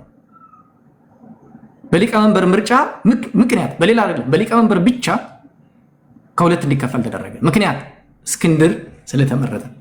እስክንድር በወያኔ ቃል በቃል እስክንድር ግትር ነው ተብሎ የተገመገመ ሰው ነው። መቀሌ በሚመላለሰው ቲም ፍላጎቶቻችን ለማሳካት ያሉ ሁኔታዎችን ብለው ሲገመግሙ አንደኛው በቻሌንጅነት የተቀመጠው እስክንድር ነው። እስክንድር ያን ጊዜ ደብረ ኤልያስ ነበር። ከቲፒኤልኤፍ ጋር ኮንትራዲክት የሚያደርግ ጠንካራ ሰው እስክንድር ነው። ሃርድ ላይ ነው። አዎ። ስለዚህ ምን ብለው ገመገሙ? እስክንድር ግትር ነው የሚል ሲገመግሙ ከዚህ ከአማራ ክልል ሄደው ምን ብለው መለሰ? የእስክንድርን ጉዳይ ለእኛ ተውት የሚል መልስ ነው የመለሰ። በነገራችን ላይ ያኔ ጽፌዋለሁ። እስክንድርን የምትቀርቡት ሰው ምርጫው ይፋ ሳይሆን ቲክቶክ ላይ ጫና መፈጠር ተጀመረ። ተሰብስበው እሱን ትምህርቱና ማስፈራሪያዎች ምናምን ሁሉ ነበሩ ገና ምርጫው የተካሄደ በነበረበት ሰዓት። ምክንያቱም ስምሪቱ ከመቀሌ ነው። ስለዚህ ምን ተባለ? የእስክንድርን ጉዳይ ለእኛ ተውት የሚል እና ከዛ ከሚመላለሰው ቲም አንደኛው ቲም እኔ ለራሴ ፐርሰናል ነገረኝ። የመቀሌ ሪፖርቶች ብሎ ሸር አደረገኝ። የእስክንድር ጉዳይ ነው አንደኛው እና በአደባባይ ነው የጻፍኩት። አሁንም አላጠፋሁትም። እስክንድርን የምትወዱት ሰዎች፣ የእስክንድር ህይወት የሚያሳስባቸው ሰዎች ካለበት ቀጠና እንዲወጣ ምከሩት ብዬ ጽፌያለሁ በወቅቱ። በአጋጣሚ ያው እንግዲህ ወጥቷል፣ ህይወቱን አትርፏል። ዋናው ፖይንት ግን እንዴት 29 ቀን የተሰበሰበ ሰነድ አዘጋጅቶ አንድ ላይ የተሰበሰበ እና አብሮ ለመስራት የተሰባሰበ ስብስብ በሰብሳቢነት ምክንያት እንዴት ተበተነ የሚለውን ግን ሰው አይጠይቅም። ምን ተባለ? እስክንድር ኢትዮጵያንስ ስለሆነ የአማራ ብሔርተኛ መነሻችን አማራ መዳረሻችን አማራ ስላላለ ብሔርተኛ ስላልነበር የተለያዩ ስሞች ተሰጡና እንዲዳከም ተደረገ። አንደኛ ላስቀምጥልህ። ሁለተኛ አፋብኃ የሚባል በኮሚቴ የሚመራ ስብስብ ነበር። በ13 ኮሚቴ በ13 ኮሚቴ የሚመራው ስብስብ ሊቀመንበር መምረጥ ያልተቻለበት ምክንያት አሁን ሊቀመንበር የሆነው ሰውዬ ሊቀመንበር ካልሆነ ፍላጎቱ ስለማይሳካ በሻዕቢያና በወያኔ በኩል አቅጣጫ ስለተሰጠ ነው። አሁን ሊቀመንበር የሆነውን ሰውዬ ደግሞ አፋብኃ ውስጥ ሊቀመንበር ከሆነ ሰራዊት ይበተንብኛል የሚል ስብስብ በሌላ መንገድ መጣ። እንደሞ ዲዘርቭ ማታረግም አንተ ከማን ተሽለ ነው የሚል ሐሳብ ያላቸው ሰዎች መጥተዋል። በዚህ ምክንያት አፋብኃ የሚባለው ማዘዣውን መቀሌ ያደረገው የ13 ኮሚቴ ቆየ ማለት ነው። በ13 ኮሚቴው ሲቆይ ግን አፋብኃ ምን ሰራ? ከሱ ተቀናቃኝ የሚባለው በእስክንድር የሚመራውና ለወያኔ የማይመቸው ኃይል አፋሕድ የሚባለው እንዲዳከም ተደረገ ማለት። በምን መልኩ? በግድያ በካራክተር አሳሲኔሽን እነ ዶክተር ደረጀን ጨምሮ በዘመቻ እንዲዳከም ተደረገ። በአስተሳሰብ እንዲመታ ተደረገ። ዘን አፋሕድ እንደተዳከመ ሲታወቅ አፋብኃና አፋሕድ አንድ ላይ ሆነው መጀመሪያ እስክንድር እንዳይመረጥ እስክንድር ሲመረጥ እንዳይሆን የተደረገው ሰውዬ ሰብሳቢ ሆኖ ሲመጣ ወያኔ አሁን ተሳካላት ማለት ነው። ምን ማለት ጀመረች? አቤት ፖለቲካ ብቻ አይደለም፣ አቤት መልኩ፣ አቤት ቁመናው ምናምን የሚውሉ ዘፈን መዝፈን ጀምራለች ወያኔ። እና ይሄ ነው የሆነው። አሁን ይሄ ትልቁ ፈተና ምንድን ነው? እንዲህ አይነት ነገር ስታመጣ ቴዲ ጽምዶን ስተች ቅድም እንዳልከው አንተ ሰሜን ጠላ፣ አንተማ ሰሜን ጠላ ነው የምትባለው። የኛ እኮ ደግሞ ሌላ ነው የሚመጣው። አንተ አትሊስት ደቡብ አካባቢ ስለሆንክ ሰሜን ጠላ ነው የምትባለው። እኛ ጋር ጎጃም ጠላ ነው የምትባለው። እኛ ጋር ለምሳሌ አሁን በዚህ ጉዳይ ላይ በዋናነት የሚነሳው የነዘመነ ምናምን ቲም ነው አይደለ? ዘመነን ስለተቸ የሚመጣል ይሄኛው ፓርት ነው። ወራስ ግን ዘመነ ከአማራ ህዝብ ቀንደኛ ጠላት ጋር ሆኖ አማራን እየወጋ መሆኑን ግን ደግሞ መናገር አይፈልጉም። የአማራ ህዝብ ጠላትን ጎትቶ እያመጣ መሆኑን መናገር አይፈልጉም። ይህን ስትናገር አንተ ጋር ይመጣዋል። ማጠቃላይ ሌላ ፕላርግ ለረጅም ሰዓት እንዳልይዝባቸው ሌሎችንና ጽምዶ መቼ ተፈጠረ የሚለው ይሄ ነው። ለምን ተፈጠረ? የአማራን ኃይል በማዳከም ወደ ማዕከላዊ መንግስት እመጣለሁ በሚለው ግቡ ምንድነው? ወልቃይትና ራያን መያዝ ነው። ከቻለ ሀገር ይሆናል፣ ካልቻለ ይደራደራል። አሁን ባለው ሁኔታ እሱ ይሳካል? ዊዶ ነው መቼ ሊሳካ እንደሚችል አላቅም።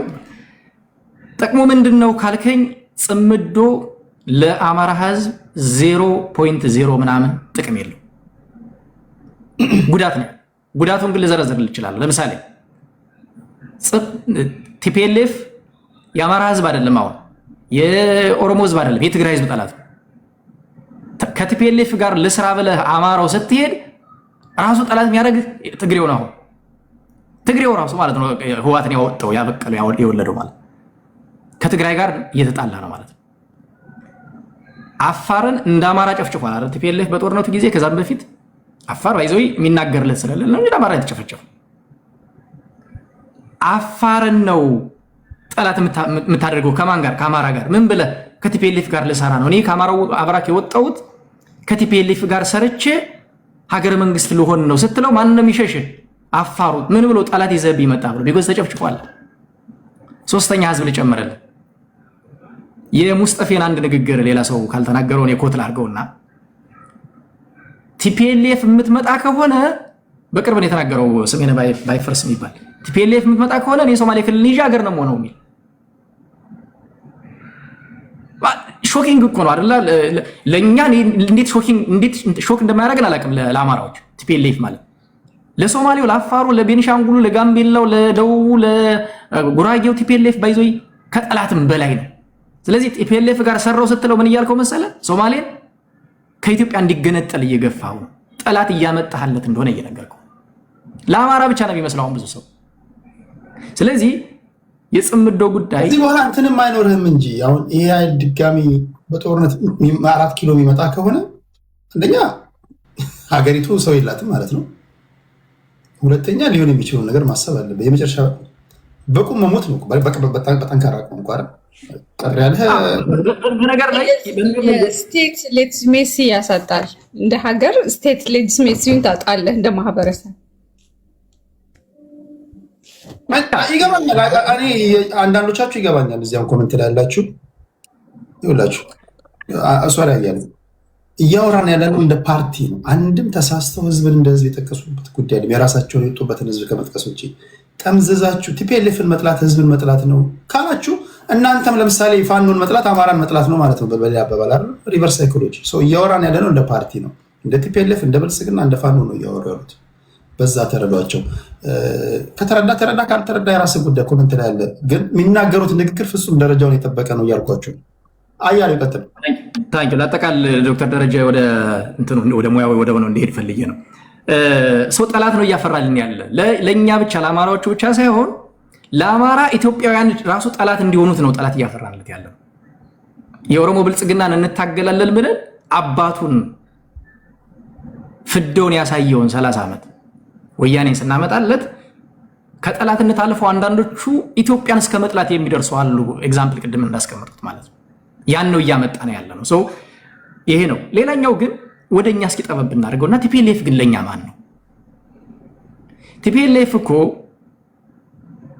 ጫካ ሲወጣ የትግል ግቤ ብሎ ያስቀምጠው በሰነዱ በቃል አይደለም፣ በሰነዱ ጸረ አማራ ብሔራዊ ጭቆና ነው የሚለው አይደል? ጸረ ኢምፔሪያሊዝም፣ ጸረ የአማራ ብሔር ጭቆና ምናምን ነው የሚለው። አማራ ብሔር ጨቁኖኛል እሱን መውጋት ነው የምፈልገው ነው አይደል? ጸረ እንትን ስትገለብጠው ጸረ ኢምፔሪያሊዝም ማለት ኢምፔሪያሊዝም ነው መዋጋት እንደሆነው ሁሉ ጸረ የአማራ ብሔር ማለት የአማራ ብሔርን መውጋት ነው፣ ሌላ ቃል የለው። የአማራ ብሔርን ለመውጋትና በኋላም በተግባር ዘር ማጥፋት ድረስ የፈጸመብን ወያኔ በየትኛው መለኪያ ነው የአማራ ህዝብ ወዳጅ ሊሆን የሚችለው? ፎርዛት ማተር ወያኔ የአማራ ችግሮችን ከፈጠሩት ዋና ዋና ከሚባሉት አካላት ቁጥር 1 ነው። ቁጥር 1 ቁጥር 3 ብለን እስከ 3 ብንጠቅስ ወያኔ ነው ባይዘው የሚጠቀስ። ብልጽግና ገና ትናንት የመጣ ነው። ብልጽግና ለብልጽግና መከራከር አይደለም። ብልጽግና የአማራን ህዝብ በሰነድ አጠፋለሁ የሚል እኔ እስካሁን አላየሁም። በሰነድ በተግባር ገሏል። የስ የወያኔ ልጅ ስለሆነ በሰነድ ግን በተጨባጭ አማራን አጠፋለሁ የሚል አላየሁም። ወያኔ ግን በሰነድ ከመጻፍ አልፎ በተጨባጭም ጭምር ፈጽሞብናል። ስለዚህ ቁጥር 1 ጠላት ነው ማለት ነው ወያኔ። አንደኛው ይሄ ነው። ሁለተኛው ሌላ ሰነድ ልጥቀስና ማን አባይ ነው የሚባል አንድ ሪሰርች የሰራው ላይ 82% የአማራ ህዝብ ትግሬን ይጠላል ይላል። እና ከዛ ውስጥ ያው አማራ ምለው አማራ በሚል መጠቀም ስለፈለኩ ነው። እነሱ ምሉት የሸዋ አማራ ነው የሚሉት። 82% የሸዋ አማራ ትግሬን ይጠላል ወይም አማራ ትግሬን ይጠላል ብለው ዶክመንት ሪሰርች እየሰሩብህ ጠላት ነው ብሎ የፈረጀህን አካል ወደ አንተ ስትጋብዘው ምን ሊያደርግ እንደሚችል እንዴት ማሰብ ይጠፋል። ሪሰርች ዝም ብዬ ነው አይደል የተናገርኩት። የሰራው ባይዘው ትግሬ ነው ሪሰርች ማን አባይ ነው የሚባል ስሙን ጠፋኝ እንጂ ያድለዋል። ስለዚህ ጠላቴ ያልከው ያለ አካል ጋር ልትሰራ የምትችለው ምን ልታገኝ ነው? ኦኬ ለምሳሌ ከህወሓት ምን እናገኛለን? መሳሪያ። ኦኬ which is good መሳሪያ ሊያገኝ ይችላል የአማራ ፋኖ። ከመሳሪያ በመለስ ግን መሳሪያው እኮ የተሰጠህ አንተ ልትገልበት ነው። አይዞህ ወያኔ መሳሪያ የምታቀብለን እኛና ብልጽግና እንድንገዳደል ነው። እኛም ስንሞት ብልጽግናም ሲሞት ወያኔ ተጠቃሚ ናት። ከተገዳደልን በኋላ መሳሪያውን ለኛ ሰጣና እኛ ከሞትና ከተገዳደልን በኋላ እሷ ትመጣለች። አይዞህ ይሄ ጥቅም አይደለም። ጥቅም አይደለም። ከወያኔ መሳሪያ መቀበል የሚመስለው ሰው ጥቅም ነው የሚመስለው። ኢንዳይሬክትሊ ሁለት የሷ ጠላቶች ብላ የፈረጀቻቸው አካላት እንድንገዳደል ነው መሳሪያ ያቀበለችን ያለችው። እንግዲህ ጥቅም የሚሉት ይሄን ስለሆነ ነው። እኔ ፋኖ ደጋፊዎች ስለሚያነሱ ይሄን ማለት ነው። ከዛ ውጭ ድንበር ነው አይደል? ድንበር ከወያኔ ጋር ጸብነን፣ ማንነት ርስት ጸብነን፣ የፍትህ የህገ መንግስት የጄኖሳይድ ምናምን ጸብነን። ግንኙነት በምን ላይ የተመሰረተ ነው? ጥምረት ስትፈጥር፣ አብሮነት አብሮ መስራት ስትፈጥር በራስ ጥቅም በጋራ ጥቅም ላይ የተመሰረተ ነውና ምንም የምናገኘው ነገር የለም ነው። ጽምዶ የተመሰረተው የአማራን ህዝብ መቀመቅ ውስጥ ለመክተት ነው። አሁን ቅድም እንዳልኩት ፌዙ ፌል እያደረገ ነው። የጽምዶ ሶስተኛው ፌዝ ላይ ያለ ነው። የጠነከረው የጀመረው ወያኔ እንደወደቀ ነው። የጠነከረው በጦርነቱ ጊዜ ነው እና በፋኖ ትግል ውስጥ ነው። አሁን የመውደቂያው ፌዝ ላይ ነው ያለው። ቃል ለምድር ቃል ለሰማይ ነው የሚባለው። ከወያኔ ጋር ከዚህ በኋላ አንሰራም፣ በፊትም ሰርተን አናቅም ብለው ይመጣሉ። አሁን ጽምዶን ሲያቀነቅነው የነበሩት በቅርብ ከወያኔ ጋር በፍጹም ሰርተን አናቅም አንሰራም ብለው ይመጣሉ። ጀምሮታል። አስረስ ማረ ከሳምንት በፊት አንድ ወንድማችን ላይ ገብቶ እንደዚህ አይነት መግለጫ ሰጥቶ ማስጠንቀቂያ የሚሰጠው አይቻልም። ለምን ማስፈራሪያ የተሰጠው አልገባኝም።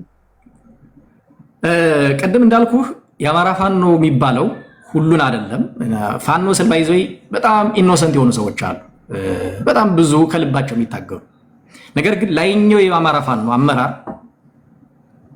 ማዘዣ ጣቢያው መቀሌ ነው። አያና ነው ማንም የሚባል ልጅ አለ ከጎጃም ከነሱ የደህንነት የነበረ ልጅ መጥቶ ገብቶ ሲናገር የምሰማው ልጅ አለ። እየደወለ የሚያዛቸው እኮ የነበረው ስታሊን ማለት ነው። አሁን የስታሊንን ሚና ስለምንቀውም እውነት ለመናገር እንትን ብዬው አላቅም፣ አስቤውም አላቅም። የምከታተላቸውም ሌሎቹን ነው። ሌሎቹ እዚህ ቅድም የጠቀስኩልን ኮሎኔሎቹ እዚህ መጣው እዛ ያሉ አሉ ሌላ ቁልፍ ሶስት ሰዎች እነሱን የምከታተል ማዘዣ ጣቢያው መቀሌ ስለነበር ከነሱ ፈቃድ ውጭ እኔ ለምን እንደሄደን የማላቅም ሲያዝበት የጎንደር ሚዲያ ጋር ስታሊን ፖለቲካ ተንታኝ ሆኖ ሲያስፈራራ እንግዲህ እግዚአብሔር ያሰማል። መድኃኒዓለም ላይ ያሳየኝ እንግዲህ ምናልባት አድራይቶ መናገር ማለት ነው። ይቅርታ በጣም አዩ ምናልባት ከዘረጋኸው አንድ እንትን አወቃቀር ተፈጥሯል። ሚዲያ እንትን በሚዲያ ደረጃ ማለት ነው። አፋሃድ ከመሰረቱ በፊት ማነው አፋብን ከመሰረቱ በፊት አንድ ኦርጋናይዜሽን ነበር። የመጀመሪያ እንትን ስቴፕ 1 የሚባለው የሚዲያ ኦርጋናይዜሽኑን ወደ አንድ ካምፕ የመጠቅለል ስራ ነበር ተሰርቶ የነበረው እና ያ የሚዲያ ኦርጋናይዜሽን በሚዲያ ካውንስል አማካኝነት ሚዲያ ካውንስል የሚል ስያሜ ተሰጥቶት እነ መዓዛ መሐመድ በበላይነት የሚመሩት ነው።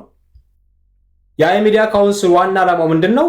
አጠቃላይ የአማራን ኮዝ የያዙ ሚዲያዎች አንድ ላንቃ ብቻ እንዲኖራቸው፣ አንድ ሶርስ ብቻ እንዲኖራቸው፣ አንድ አማካሪ እንዲኖራቸው፣ አንድ አዛዥ እንዲኖራቸው እና በዛ ፍሰት ውስጥ ነው የሚያልፉት። አማካሪያቸው የበላይ አማካሪያቸው ስታሊን ገብረስላሴ እና እነዛ ሰዎች ማንም ከፈቀደላቸው ውጪ መንቀሳቀስ አይችሉም። ስለዚህ የጽምዶን ወንድም ከትህነግ ጋር አብሮ የአጋርነት ስራን የፈረሙና ቃል የገቡ ሰዎች የገቡ አመራሮች በዛ ፕሪንሲፕል ነው የሚጓዙት እና በፕሪንሲፕል ደረጃ ስታሊን ገብረስላሴ ልክ ነው። ቃል አላቸው። እኛ ባስቀመጥንላችሁ ሮድማፕ ነው የምትጓዙት ተብለዋል። አለቃው ሳይፈቅድለት እንዴት ምን አባቱ ነው ሚዲያ ላይ ደርስ ይጀምር? ራሱ ድፍረት ነው መድፈሩ ራሱ ዛሴት ይህን ቃል መከታው ላይ መናገር አይችልም፣ ሀብቴ ላይ መናገር አይችልም። ምክንያቱም በዛ ሮድማፕ ውስጥ የሉም እነዚህ ሰዎች። አላቅም ነበር እውነት ለመናገር እኔ ስታሊንን እንደሰው ስል ይሄ ምንድነው በምን ቃል ልጠቀም የሆነ ቫልዩ ያለው ሰው አርዬ ስለማላስበው እንደ ዋጋም አልሰጠው። ከስታሊን ይልቅ በጣም አጌንስት ሆነ ለረጅም ዓመት የቆየ ነው አለ አይደል? ላሉላ ክሬዲት ይሰጣል። በጣም ፍሬ ያለው ልጅ ሰው ስታሊንን እንደሞኝ ነው ሁሉ ማሰብ ሆነት ለመናገር በዚህ ልክ አማራ ትግል ውስጥ ገብቶ ማለት እጀ ረጅሙ ነው እንትን ይሰራል የሚል ግምት ኖሮኝ አያውቅም። ግምት ራሱ ኖሮኝ አያውቅም። እና በቀደም ግን እንትናን አስረስን ሲያስፈራራ ሰምቼው ማለት ነው። አይ በቃ ለካኛን እንጅሎች ግን ባይዞ አንድ ነገር የሚያሳየው ነገር አለ። ህዋቶች ሂደው ሰው ጨርሰው ስታሊን ላይ ወድቀዋል። ህዋት እኮ በጣም ቀላል ድርጅት አልነበረም ወገን። እና አሁን የሚያሳይ ሰው ጨርሶ በቃ ስታሊን ላይ ወድቀዋል ማለት ነው። ያንን ነው የምታየው። ዞሮ ማስጠንቀቂያው ከኛ ካሰመርንልህ መስመር ከፈተን ከለቀቅናት ገመድ ርቀት ተጓዝክ፣ ያንተ ገመድ እስከዚች ድረስ ነች የሚል ነው። ይሄ የተባለው ሚዲያ ደግሞ አይ ቲንክ በዛ ሚዲያ ካውንስል ያለ አይመስለኝም። ካለ ቢያንስ ልጁ በግል የዛ አስተሳሰብ ተገዥ አይደለም፣ አውቀዋለሁ ለረጅም ዓመት እንጂ ሄዶ የተናገረውም ብዙ መጥፎ አይደለም። አንድ የሆነች ነገር ተናግሯል። የነዚህ ሁኔታ ስታየው ሂዶ የአማራን ህዝብ ማድከም እና ለወያኔ ገባሪ ማድረግ ነው። እንትኑ ግን የሚነገረው ብልጽግናን መቃወምና ብልጽግናን መታገል በሚል ቅብ ይሰጣል። ከውስጥ ግን ማሯ ወያኔን ኢምፓወር ማድረግ ነው የሚል ነገር ነው። ወደ ኋላ መልሳለሁ። ዶክተር ወደ አንተ ልመልስ እንዳላዝም ሁለት ዶክተር ደረጀንና አፍሪካ ጎንደርን ከሰማን በኋላ ስልክ አስቀምጥላችሁና አንድ 4-5 ሰዎች በስልክ ጥያቄው አስተያየት ተቀበልና ይመልሱና እናጠቃላለን። እሺ ዶክተር ወደ አንተ ልምጣ። መልካም ቴዲም አዩም የሰጠው ማብራሪያ በጣም ደስ የሚል ነበር። እሸቱም የነበረውን ሪያሊቲ ነበር ያስቀመጠውና ምናልባት ቅድም አያሌው ሲያነሳ ትዝ ያለኝ በተለይ ከአፋድ ጋር ተያይዞ ከአጠቃላይ ከተቋም ምስረታ ጋር ተያይዞ ትዝ ያለኝ ሀሳብ አለና እሷን ልጨምርና ወደዚህኛው እመጣለሁ። እንግዲህ ቅድም እንዳነሳሁት መዋቅር ዝርጋታ ላይ 2 ፕሪንሲፕሎችን ነበረ የተሞከረው።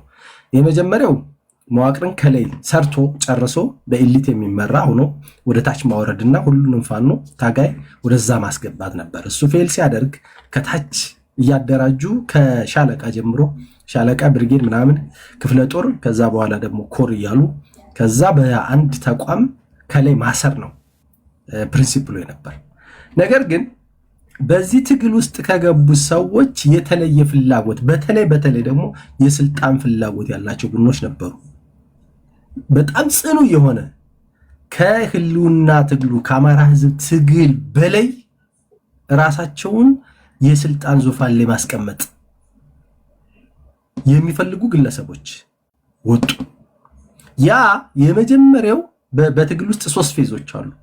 የመጀመሪያው ኢንተረስት ፎርሜሽን የሚባለው ፍላጎትን ማሰባሰብ፣ በአንድ ጥያቄ ዙሪያ ላይ ስምምነትን መፍጠር ነው። ሁለተኛው ኦርጋናይዜሽን ፎርሜሽን የሚባለው ተቋም መገንባት ነው። ያን ፍላጎት ያን ጥያቄ መሰረት አድርጎ ያን ኮዝ መሰረት አድርጎ ተቋም መገንባት ነው። ሶስተኛው ሞባላይዜሽን ነው። አጠቃላይ ሪሶርሱን እና ሰውን ያን ተቋም እንዲደግፉ ሞባላይዝ ማድረግ ነው። ከዚህ ፕሪንሲፕል ያፈነገጡ ግን ግለሰባዊ ጥቅምና ግለሰባዊ ስልጣን ላይ ያተኮሩ ግለሰቦች መጡ። እነዛ ግለሰቦች በሰሜኑ ጦርነት በተለይ ከህወሓት ጋር በነበረው ጦርነት ህወሓት እያሸነፈ መስሏቸው ነበረ፣ እያሸነፈ መጥቶ ነበረ። በዚህኛው በደቡብ በኩል በሚባለው እስከ ደብረታቦር መጥቶ ነበር። ደብረታቦር ነው ለመጀመሪያ ጊዜ ቅስሞ የተሰበረው የህወሓት ታጋይ። በዛኛው ደግሞ እስከ ጣርባበር ሄዶ ነበር። በዛ ወቅት ድርጅት መስርተው ነበር። አፋባ ይሄ የአማራ ፋኖ ህዝባዊ ኃይል የሚባል ማለት ነው እና በቅንፍ ውስጥ ፋኖ የሚባል ፍኖተ ሰላም ላይ ነው የመሰረቱት። እንግዲህ ያ ድርጅት ያው አስረስና ዘመነ ናቸው በላይነት የሚመሩት ማለት ነው።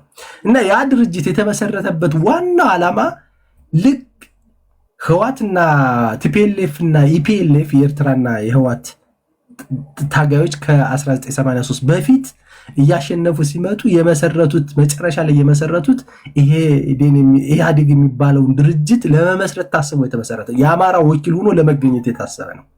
ህወሓት እያሸነፈ ከመጣ የፌዴራል መንግስቱን ወንበር ለመረከብ ህወሓት ካሸነፈ ከአማራ ወኪል ስለሚያስፈልገው አማራን ወክሎ ተቋም ሰርቶ ተዘጋጅቶ ለመጠበቅ ነበር።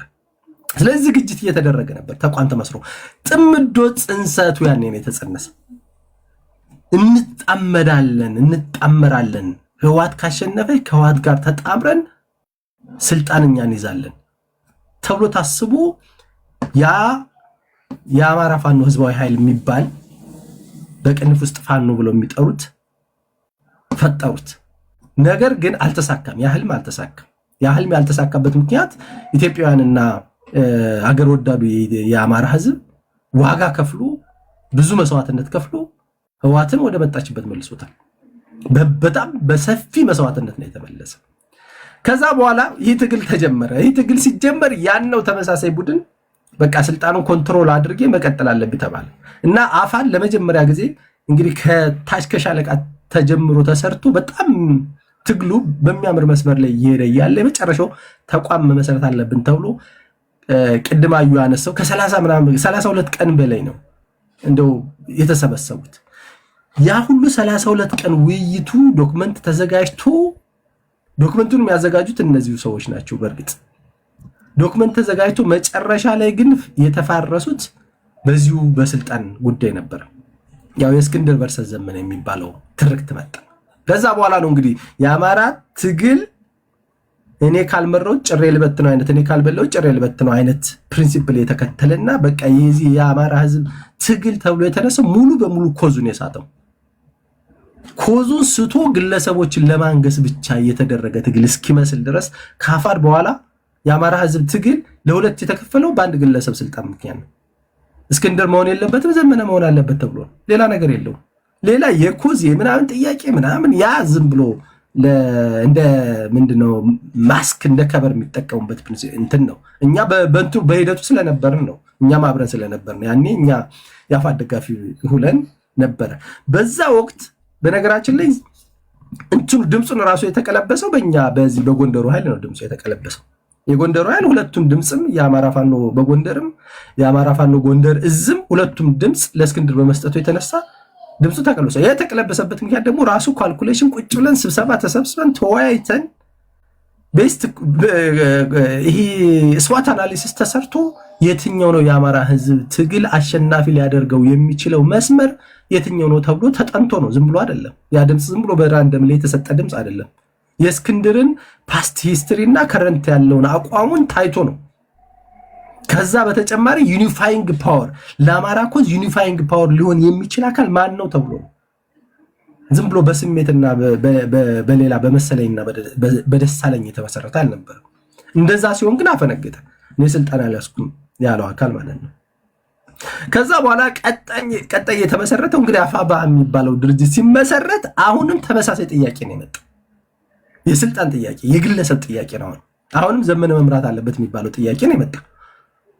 በዛ ላይ አልስማማ ሲባል በታሪክ ታይቶ የማይታወቅ 13 ኮማንድ ያለው ድርጅት ወይ ድርጅት አይባል ወይ ምን አይባል ተመሰረተ። የአማራ ህዝብ ትግል የአማራ ህዝብ ኮዝ እየተከፋፈለ ወደ ግለሰብ ጥቅምና ወደ ግለሰብ ኮዝ እየወረደ ሄደ ማለት ነው።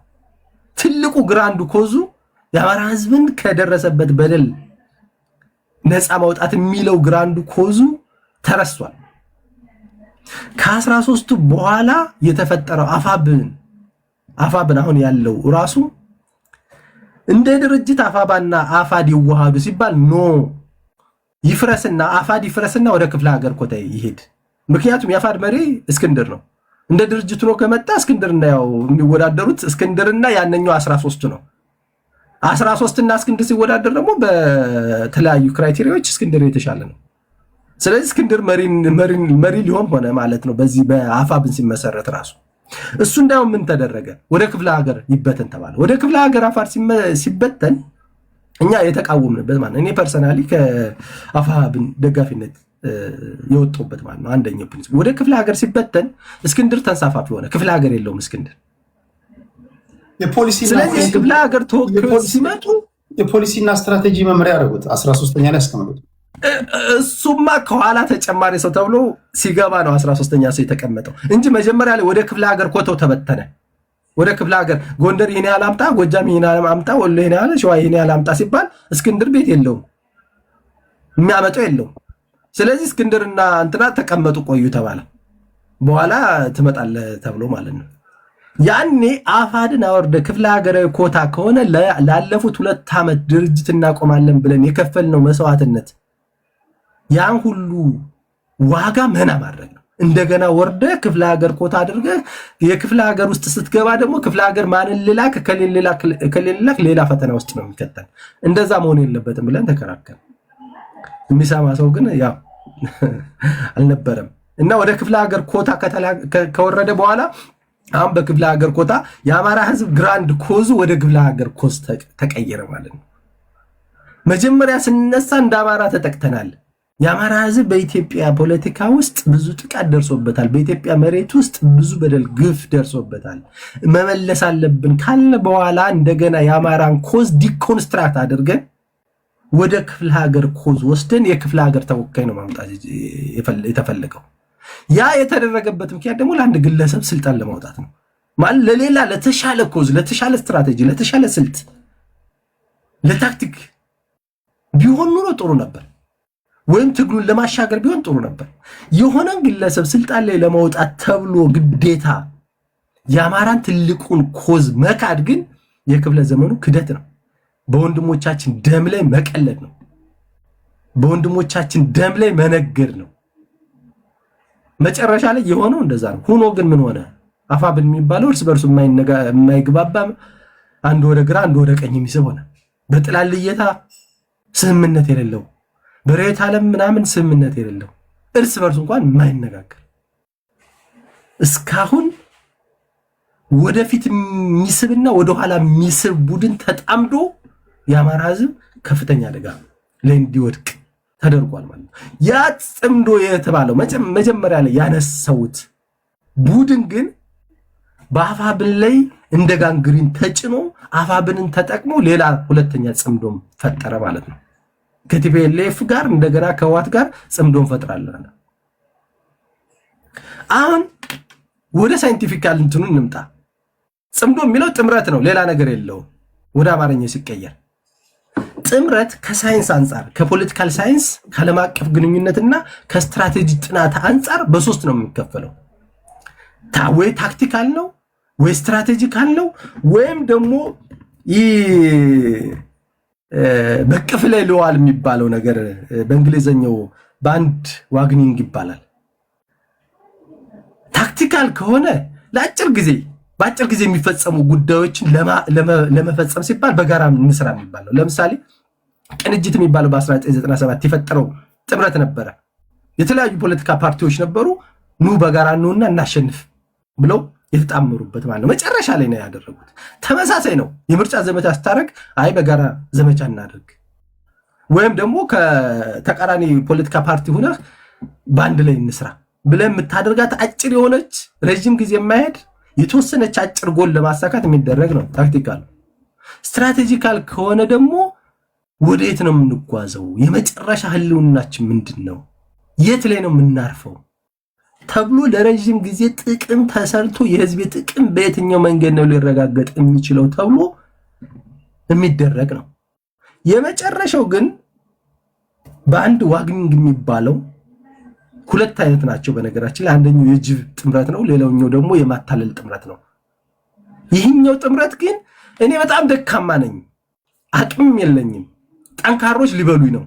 ስለዚህ ከጠንካራው ኪስ ላይ ልቀመጥ ወይም ደግሞ ከመዳፍ ላይ ልቀመጥና አድነኝ ካንተ የተተረፈረፈውን ምናምን ትራፊዎች ልክ አንበሳ አድኖ ሲተርፍ ጅብ እንደሚበለው አንተ ገጥመ ሲተርፍ እኔ ካንተ በላለሁ ብሎ የሚገቡ ልክ አሜሪካ የምትከተለው። ለምሳሌ አሜሪካ እና ደቡብ ኮሪያ ጥምረት በጣም ጠንካራ ጥምረት አላቸው።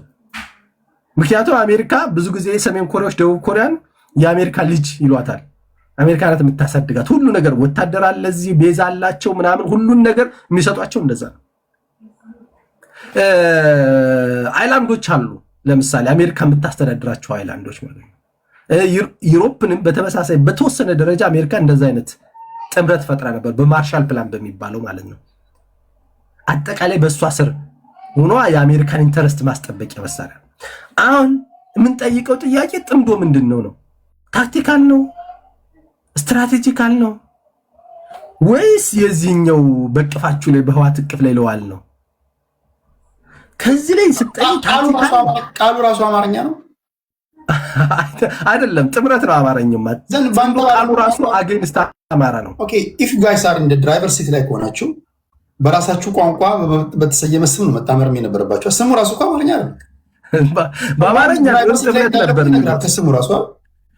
አሁን እኮ ከመነሻው ከጽንሰ ሐሳቡ ጀምሮ ጸረ አማራ ነው ጽምዶ። ከመነሻው ከጽንሰ ሐሳቡ ጀምሮ በተለይ አማራን ወክለው የገቡት በፊት ጀምሮ ማለት ነው። ቅድም ስናነሳው የነበረው መነሻ ፖይንቱን ስናነሳው አያሌው ያነሳው ከዛ ነው የደገሙት ማለት እሱ ሀገር በወረራ ቀንበር ስር በነበረችበት የአማራ እናቶች እየተደፈሩ መነኩሴ ጋይንት ላይ በአንድ ቀን ብቻ 72 ሴቶች የተደፈሩ። ከ72ቱ አብዛኞቹ መነኩሴዎች ናቸው፣ የካህናት ሚስቶች ናቸው። አምነስቲ ኢንተርናሽናል የ89 ዓመት መነኩሴ ተደፍረዋል። ይሄኛው ዳታ አምነስቲ ኢንተርናሽናል ያቀረበ ነው። በአማራ ታሪክ ደግሞ በአማራ ሕዝብ ታሪክ ተደፈርኩ ብሎ መናገር እፍረት ነው። አይናገሩም ሴቶቹ ብዙ ጊዜ ደፍረው የተናገሩት ይህን ያህል ቁጥር ከሆነ ያልደፈሩ ስንት? በነገራችን ወልዲያ ላይ ወንድ ልጅ ተደፍሯል። ራሱን ያጠፋ ወንድ ልጅ አለ። በዛ ደረጃ ቁስላችን እንኳን ጨምርልህ። በነገር ላይ የተወሰነች ነገር አንተም በዛው እንድትሄድበት ፈልዬ ነው። ይሄ አሁን የምንለው ጽምዶ በጦርነቱ ጊዜ ያን ያደረገው ከጦርነቱ በኋላ እኮ ሽማግሌ ልኮ ጤፍ ጭኖ ምናምን ሁሉ አይተነው ነበር። ኦኬ ያን አላያችሁትም እናንተ ይሶክ ያላያችሁትም ብለን እንለፍና በእናንተ ጊዜ እኮ ያኔ ጦርነቱ ላይ ዘር ማጥፋት የፈጸሙት 14ቱ ጀነራሎች እኮ ከዳንግላ እስር ቤት የጎንደርና የጎጃም መታወቂያ ሰጥቶ እኮ መቀሌ ሸኝቷል። ያን ጊዜ ቢያንስ እንዴት አልባነናችሁም? እንደው በዛው እሱንም ነክተው እንድታልፈልየ ነው። ቢኮዝ አንዱ ውዝግብ የነበረው አንዳንዶቹ በኪሳቸው የጽምዶን ሐሳብ ይዘው ነው የመጡት፣ እናንተ አታውቁም፣ ግን በተግባር ግን ያሳዩዋችሁ ነበር እና አንደርስታንድ አታደርጉትም ነበረው። ያን ጊዜ ነው ጥያቄ ነበር የሚሆንብኝ ሁሌ። መልካም የአንደርስታንዲንግ ጉዳይ አይደለም። ትግል በጣም ብዙ ውጣ ውረድ አለው። አሁን በባለ ቅድም እንደተናገሩት ትግሉን የጀመርነው ከታች ወደ ላይ እየተደራጀ ሲመጣ አሰሩም ግሰሱም ነው የገባው። ያን ነገር እያጠራው ቀስ ብለህ በአደረጃጀት እየቀነበብከው በመስመር እያስገባው ሲሄድ መስመሩ ራሱ እያጠራው ይሄዳል፣ እየተስተካከለ ይሄዳል የሚል እኛ ኢኖሰንት የሆነ እቅድ ነው አለን። በዛ ውስጥ የሚሰሩ ስህተቶች እንዳሉ እነሱም ስህተቶች እንዲስተካከሉ ነው መስራት ያለብን ብለን ትልቁን ግራንድ ጎሉን ስለምናስብ ማለት ነው። ከግራንድ ጎሉ ያነሱ ናቸው ብለን ስለምናስብ እነዚህ አንዳንድ የሚሰሩ ስህተቶች ማለት ነው። ከዛ በላይ ደግሞ በእነዚህ አሁን በተባሉት በተለቀቁት ግለሰቦች የሚለቁ እንደዚህ አይነት የተወሰኑ ግለሰቦች እንዳሉ ሁሉ በጽናት ለአማራ ሕዝብ ኮዝ የሚታገሉ አሉ። እነሱን ግምት ውስጥ ስታስገባ በጽናት የሚታገሉት ደግሞ በዛ ወቅት ብዙ ነበረ ቁጥራቸው እየባለጉ። አሁን ቀስ በነገራችን ትግል ያባልጋል፣ ስልጣን ያባልጋል የሚባል አለ። ሎርድ አክተን የሚባል ሰውዬ ፓወር ኮራፕትስ ይላል፣ አብሶሉት ፓወር ኮራፕትስ አብሶሉትሊ ይላል። ስልጣን ያባልጋል። በጣም ደግሞ አምባገነናዊ ስልጣን ሲሆን በጣም ነው የሚያባልግ ይባላል። አሁን እየተፈጠረ ያለው በፋኖ ትግል ውስጥም መጀመሪያ ላይ ኢኖሰንት የነበሩ ሰዎች የሆነች ነገር ስልጣን እያገኙ ሲሄዱ ኮራፕትድ እየሆኑ ግለሰባዊ ጥቅም፣ ቤት መገንባት፣ ብር ውጭ ማስቀመጥ፣ ሴት ምናምን ማስመጣት እየጀመሩ ሲመጡ እየባለጉ መጡ። መጀመሪያ እኛ የምናወራው ለምሳሌ አንድ ዓመት ሆነን በነገራችን ላይ ትግል ኮስችን ካደረግነ ማለት ነው። ከዛ በፊት የነበረው ግን ሁሉም ሰው የአማራን ሕዝብ ኮዝ አንግቡ የሚሄድበት ነበር። በአብዛኛው ማጆሪቲ 80% ማለት ይቻላል። ያን ደግሞ አንዳንድ ወጣ ገባዎችን ማስተካከል ይቻላል። በተለይ ኢሊቱ መሬት ላይ ያለው ኢሊትና በውጭ ያለው ኢሊት ከተቀናጀ አስተካክሎ መስመር አስገብቶ ትግሉን የመምራት እና ወደ ውጤት የማስኬድ አቅም አለው። በነገራችን ላይ አቅሙን አልክድም፣ አሁንም አቅም አለው። ችግሩ ይህን አቅም መጠቀም እንዳይችል አስሮ ስለተያዘ ነው በእንደነዚህ አይነት ግለሰቦች። ስለዚህ ወደ ዋናው ፖይንት ልምጣና ይሄ እነዚህ ቅድም ከጠቀስኳቸው የፖለቲካል ሳይንስ የዓለም አቀፍ ግንኙነት እና ስትራቴጂ ጥናት ጥምረት ውጭ የሆነው ጥምዶ ወይም ጥምረት ምንድን ነው? አሁን አንድ በጣም የሚያስቀኝ ሁሌ የሚያስቀኝ አባባል ያነሳሉ። ዘላቂ ጠላትና ዘላቂ ወዳጅ የለም በፖለቲካ የሚባል እኔ በጣም ያስቀኛል። እነዚህ ሰዎች የሚያውቋት አንዷን ለምሳሌ አንድ ሰንተንስ ሙሉ ሰንተንስ አበበ በሶ በላ ከሆነ አበበ በላ ነው፣ ምን በላ ምናምን የሚለውን ይተውታል ማለት ነው። ሁሉም እንደ መሪ ቃል ነው የሚጠቀመው። አበበ ድንጋይ አቢዩዝ ይደረጋል ማለት ነው። እና ይሄ አባባል ሎርድ ፓልመርስቶን የሚባል የ19ኛው ክፍለ ዘመን እንግሊዝን ታላቅ ያደረገ ፖለቲካል ስትራቴጂስት እና መሪም የነበር ፕራይም ሚኒስተርም የነበረ ሰው እየተናገረው ነው። እና ሰውየው ምንድን ነው የሚለው? ቀጥታ አነባለሁ። ብሪታንያ ዘላቂ ወዳጅ ወይም ዘላቂ ጥላት የላትም። ዘላቂ የሆነ የብሪታንያ ብሔራዊ ጥቅም ብቻ ነው ያለ። ይህንን ጥቅም ማስጠበቅ ደግሞ የኛ ኃላፊነት ነው። ስንት ኮንሰፕት አለ እዚህ ውስጥ? 3 ኮንሰፕት አለ። አንደኛው ኮንሰፕት ምንድን ነው? ዘላቂ ወዳጅና ዘላቂ ጠላት የለም። ፕሪንሲፕል እንይዘዋለን። ይህን ብቻ ይዘግን አትሄድም። ምን አለ? ዘላቂ ብሔራዊ ጥቅም አለ። ከዛ ሶስተኛው ምንድን ነው የሚለው? ይህን ዘላቂ የሆነ ብሔራዊ ጥቅም ለማስጠበቅ የኛ ኃላፊነት ነው፣ ዋጋ እንከፍላለን ነው። ከዛ ግን ጥምዶ ግን የመጀመሪያዋን ነው የሚወስዳት። ዘላቂ ወዳጅና ዘላቂ ጥላት የለም። ስለዚህ ዝም ብዬ እጣመዳለሁ። ዝም በቃ የለመን ምንድን ነው የሚባለው? ዝም ብሎ የድድብና አስተሳሰብ ማለት ነው። በነገራችን ላይ ጥምረት የሚመሰረተው በመሰረታዊነት በብሔራዊ ጥቅም ነው። በጥያቄ በኮዝ ላይ ተመስርተ ነው። ኮዝ ምንድን ነው? የአማራ ህዝብ ኮዝ ምንድን ነው ነው የመጀመሪያው ጥምረት ለመመሰረት ቅድም ያነሳናቸው ጥያቄዎች ናቸው። አዩ ደራሽ ጥያቄ ይበለው ነባር ጥያቄዎችም አሉ። ያሁኑ እንኳን በደራሹ ነው የተነሳ በነባሩ አልተነሳም ብንል እንኳን ነባሩ ጥያቄዎች ማን ነው የፈጠራቸው? ነባሮቹን ጥያቄዎች እንዴት ነው ልናስመልሳቸው የምንችል ነው? እነዚህ ነባር ጥያቄዎች ግምት ውስጥ አስገብተን ነው ከማንኛውም አካል ጋር ልንነጋገር ልንደራደር የምንችለው ማለት ነው። ስለ ፖለቲካል ትርክት ስታወራ የአማራ ህዝብ ጨቋኝ ነው ብሎ የፈጠረን በሰነድ ያስቀመጠን አካል ጋር ቁጭ ብለህ ስለ ፖለቲካል ትርክት ለውጥ እንዴት ነው የምታወራው? ያን ሐሳቡን አልቀየረ ቀይር ያለው ብሎ አላስረዳ። ስለ ወሰንና ማንነት ጥያቄ፣ ስለ ወልቃይት ጠገዴ ጠለምት ራያ ጥያቄ እየታገልኩ ነው መነሻዬ ኮዜ እሱ ነው ብለህ ከተናገርህ ያን ጥያቄ እንዳይመለስ የሚሰራ አካል ጋር እንዴት ነው ልሰራ የምችለው? አሁን እኮ በጣም እየገረመኝ ያለው የአማራ ፋኖ እኔ በዚህ በትግሉ ውስጥ ያሉት የሚታገሉ ለማን ነው? ለአማራ ህዝብ ነው ብለው ካሰቡ ህዋት የሚታገለው ለምን ነው? እነዚህ የአማራ ህዝብ ጥያቄዎች እንዳይመለሱ ነው። ዳትስ ምንም እንትን ምን ነገር የለም። ለምሳሌ የህዋት የወልቃይትን የጠለምትን የራያን ጥያቄ ለማስመለስ የምትታገል ከሆነ ህዋት የሚታገለው ግን በተቃራኒው እነዚህ ጥያቄዎች እንዳይመለሱ በተቃራኒው የኔ ናቸው እኔን የምወስዳቸው ከ1960 ጀምሬ ያስኳቸው ደደቢት ስገባ ጀምሬ ጥይት የመጀመሪያውን ጥይት የተኮሰው እኮ በጠለምት አማራ ላይ ነው ህዋት። ያኔ ጀምሮ እኮ ከፋኝ ብሎ የአማራ ህዝብ በተለይ የጎንደር አማራ እኮ ዋጋ ሲከፍል ነው ይኖር። አስቡት ከ1970ዎቹ ጀምሮ እስከ 19 አሁን 2010 ድረስ 2011 12 ድረስ ጦርነት ላይ ነው የነበረው እኮ። ሽፍታ እየተባለ ስታደን የነበረው እኮ ይህን ጥያቄ ያነሱ ወንድሞቻችን ናቸው እኮ በሽፍታ ስም እየተገደሉ የነበር።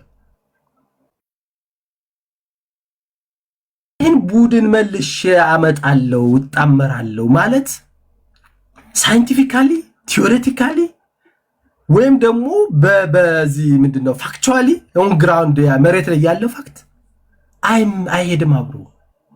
ወይም በህግ ቋንቋ ዲጁሬ እና ዲፋክቶ ይባላል።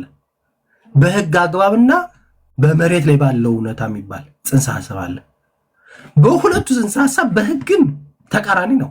እኛ ህገ መንግስቱ ይሻርልን እያልን ነው የምንጠይቅ። ህገ መንግስቱ ይስተካከል ነው። ህዋት ህገ መንግስቱ ይጽናልኝ ነው ጥያቄው። የአማራ ህዝብ የሚጠይቅ ይሄ ኢትኒክ ፌዴራሊዝም የሚባለው የኢትዮጵያን ዕጣ ፈንታ አደጋ ላይ የሚያስቀምጥ ነው።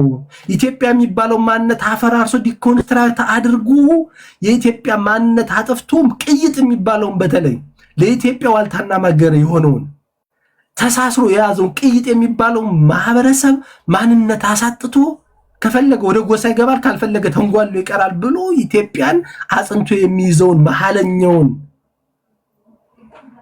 ክፍል አፍርሶ ኢትዮጵያን ዋጋ ሉዓላዊነቷንና አንድነቷን የሚያሳጣ ነው። ስለዚህ ኤትኒክ ፌዴራሊዝሙ እንደገና መታሰብ አለበት ነው። ህወሓት ምንድነው የሚለው? ኖ ኤትኒክ ፌዴራሊዝሙ መቀጠል አለበት። የኔ እንደውም ደንበሬና መሬቴ ምናምን የተቆጠረው ከጎንደር ያለውን ወስዳለው ከወሎ ያለውን በራያ በኩል ወስዳለው የአማራ ግዛቶችን ይዤ ሀገር ሆናለሁ እና ይሄ እንደው ጽንሰ ሐሳባዊ መሰረት የለውም የሚለውን እኔ ያዘውና አሁንም አንድ ጥያቄ መልሼ ልጠይቅ ቅድም እና ጽምዶ ምንድነው? የኛዎቹስ ወደ ጽምዶ ውስጥ ሊገቡ የቻሉት ምንድነው? ለምን ነው ሲባል እኔ ሁለት ነገሮች ነው የሚታዩ። አንደኛው ጊዜያዊ ጥላቻና ስሜት ነው። ይህ ላለፉት 3 ዓመታት ያደረግነው በጣም ሐቀኞቹ ተሳስተው የገቡትን ነው ማወራ። እነዚህ ሐቀኞቹ ተሳስተው የገቡት ላለፉት 3 ዓመታት ውጊያ ስላካሄዱ ከመንግስት ጋር። ስለዚህ መንግስትን በጥላትነት ስለፈረጁ የጥላት ወዳጄ ነው። ህወሓትም መንግስትን በጥላትነት ስለፈረጁ ወዳጄ ነው። ስለዚህ ከነሱ ጋር ሆናለሁ ነው። ይሄ ምንድነው? ስሜትና ጥላቻ። ግን አንድ መረሳት የሌለበት ነገር አለ። ሁሌም በትግል ውስጥ ቀይ መስመር አለ። ቀይ መስመርህን ያለፍክ ጊዜ ትግል የምትታገልበት ምክንያት ትስታለህ። የአማራ ህዝብ ቀይ መስመር ምንድነው? ለወሰንና ለማንነት የምትታገል ከሆነ ወሰንና ማንነት ቀይ መስመር ነው። ፍትህ የምትታገል ከሆነ ፍትህ በ3 መንገድ ነው የሚረጋገጠው። አንደኛው ወንጀሉን ዕውቅና ሲሰጥ ነው። አማራ ህዝብ ዘር ማጥፋት ተፈጽሞበታል ላለፉት 27 ዓመት ምናምን እያለ ነው ህወሓትን ስንከስ የነበር አይደለ? ስለዚህ ይህ ዘር ማጥፋት ሪኮግናይዝ ይደረጋል ማለት ነው። ሁለተኛው ወንጀለኞች ወደ ህግ መቅረብ ነው። ወንጀለኛ የሚሆነው ማን ነው? የህወሓት ቡድን ነው። ሶስተኛው ካሳ ነው። ካሳ የምትቀበለውም እንደ ሀገር ቢሆንም እነዚህ ሰዎች ናቸው ወንጀል ካደረሱ። አራተኛው ይቅርታ ማድረግ ነው። ለህዝብና አንዳንዶቹን በስተት የገቡትን ይቅርታ ማድረግ ነው። በዛ መንገድ ነው ፍትህ የምታሰብ። ፍትህ ከጠየቅ ፍትህ ቀይ መስመር ነው። ከወንጀለኛ ጋር ተባበረም በተለይ ደግሞ ለኮዝህ ለመነሻ ምክንያት ዋና ምሰሶ ከሆነ አካል ጋር ልትተባበር አትችልም ማለት። ስለዚህ ይህ ጥላቻ በጥላቻና ዝም ብለው በላለፉት 3 ዓመት ወንድም ይሙቷል። እኔም ብዙ ወንድሞችን ናጥ አሁን ስቲል ነግራቸው እምቢ ያሉ ብዙ ወንድሞች እየሞቱ እያለቁ ነው። በጣም ወዳቸው ጓደኞች ግን የአገር ኮዝ ግን የህዝብ ኮዝ ግን ከዚህ ሁሉ በላይ ነው። ከቤተሰብ ከግለሰባዊ ምናምን ከኔ ስሜት ከቡድን ስሜት በላይ ስለሆነ ነው የምናስቀድመው። ስለዚህ ይህን ጥቅምና ይህ ጥላቻና ለአገዛዙ ብቻ ጥላቻ ስላለ ብቻ ከህወሓት ጉኛ ውስጥ መወተፍ ወይም ሂዶ መግባት ትልቁ ስህተት ነው። ሌላው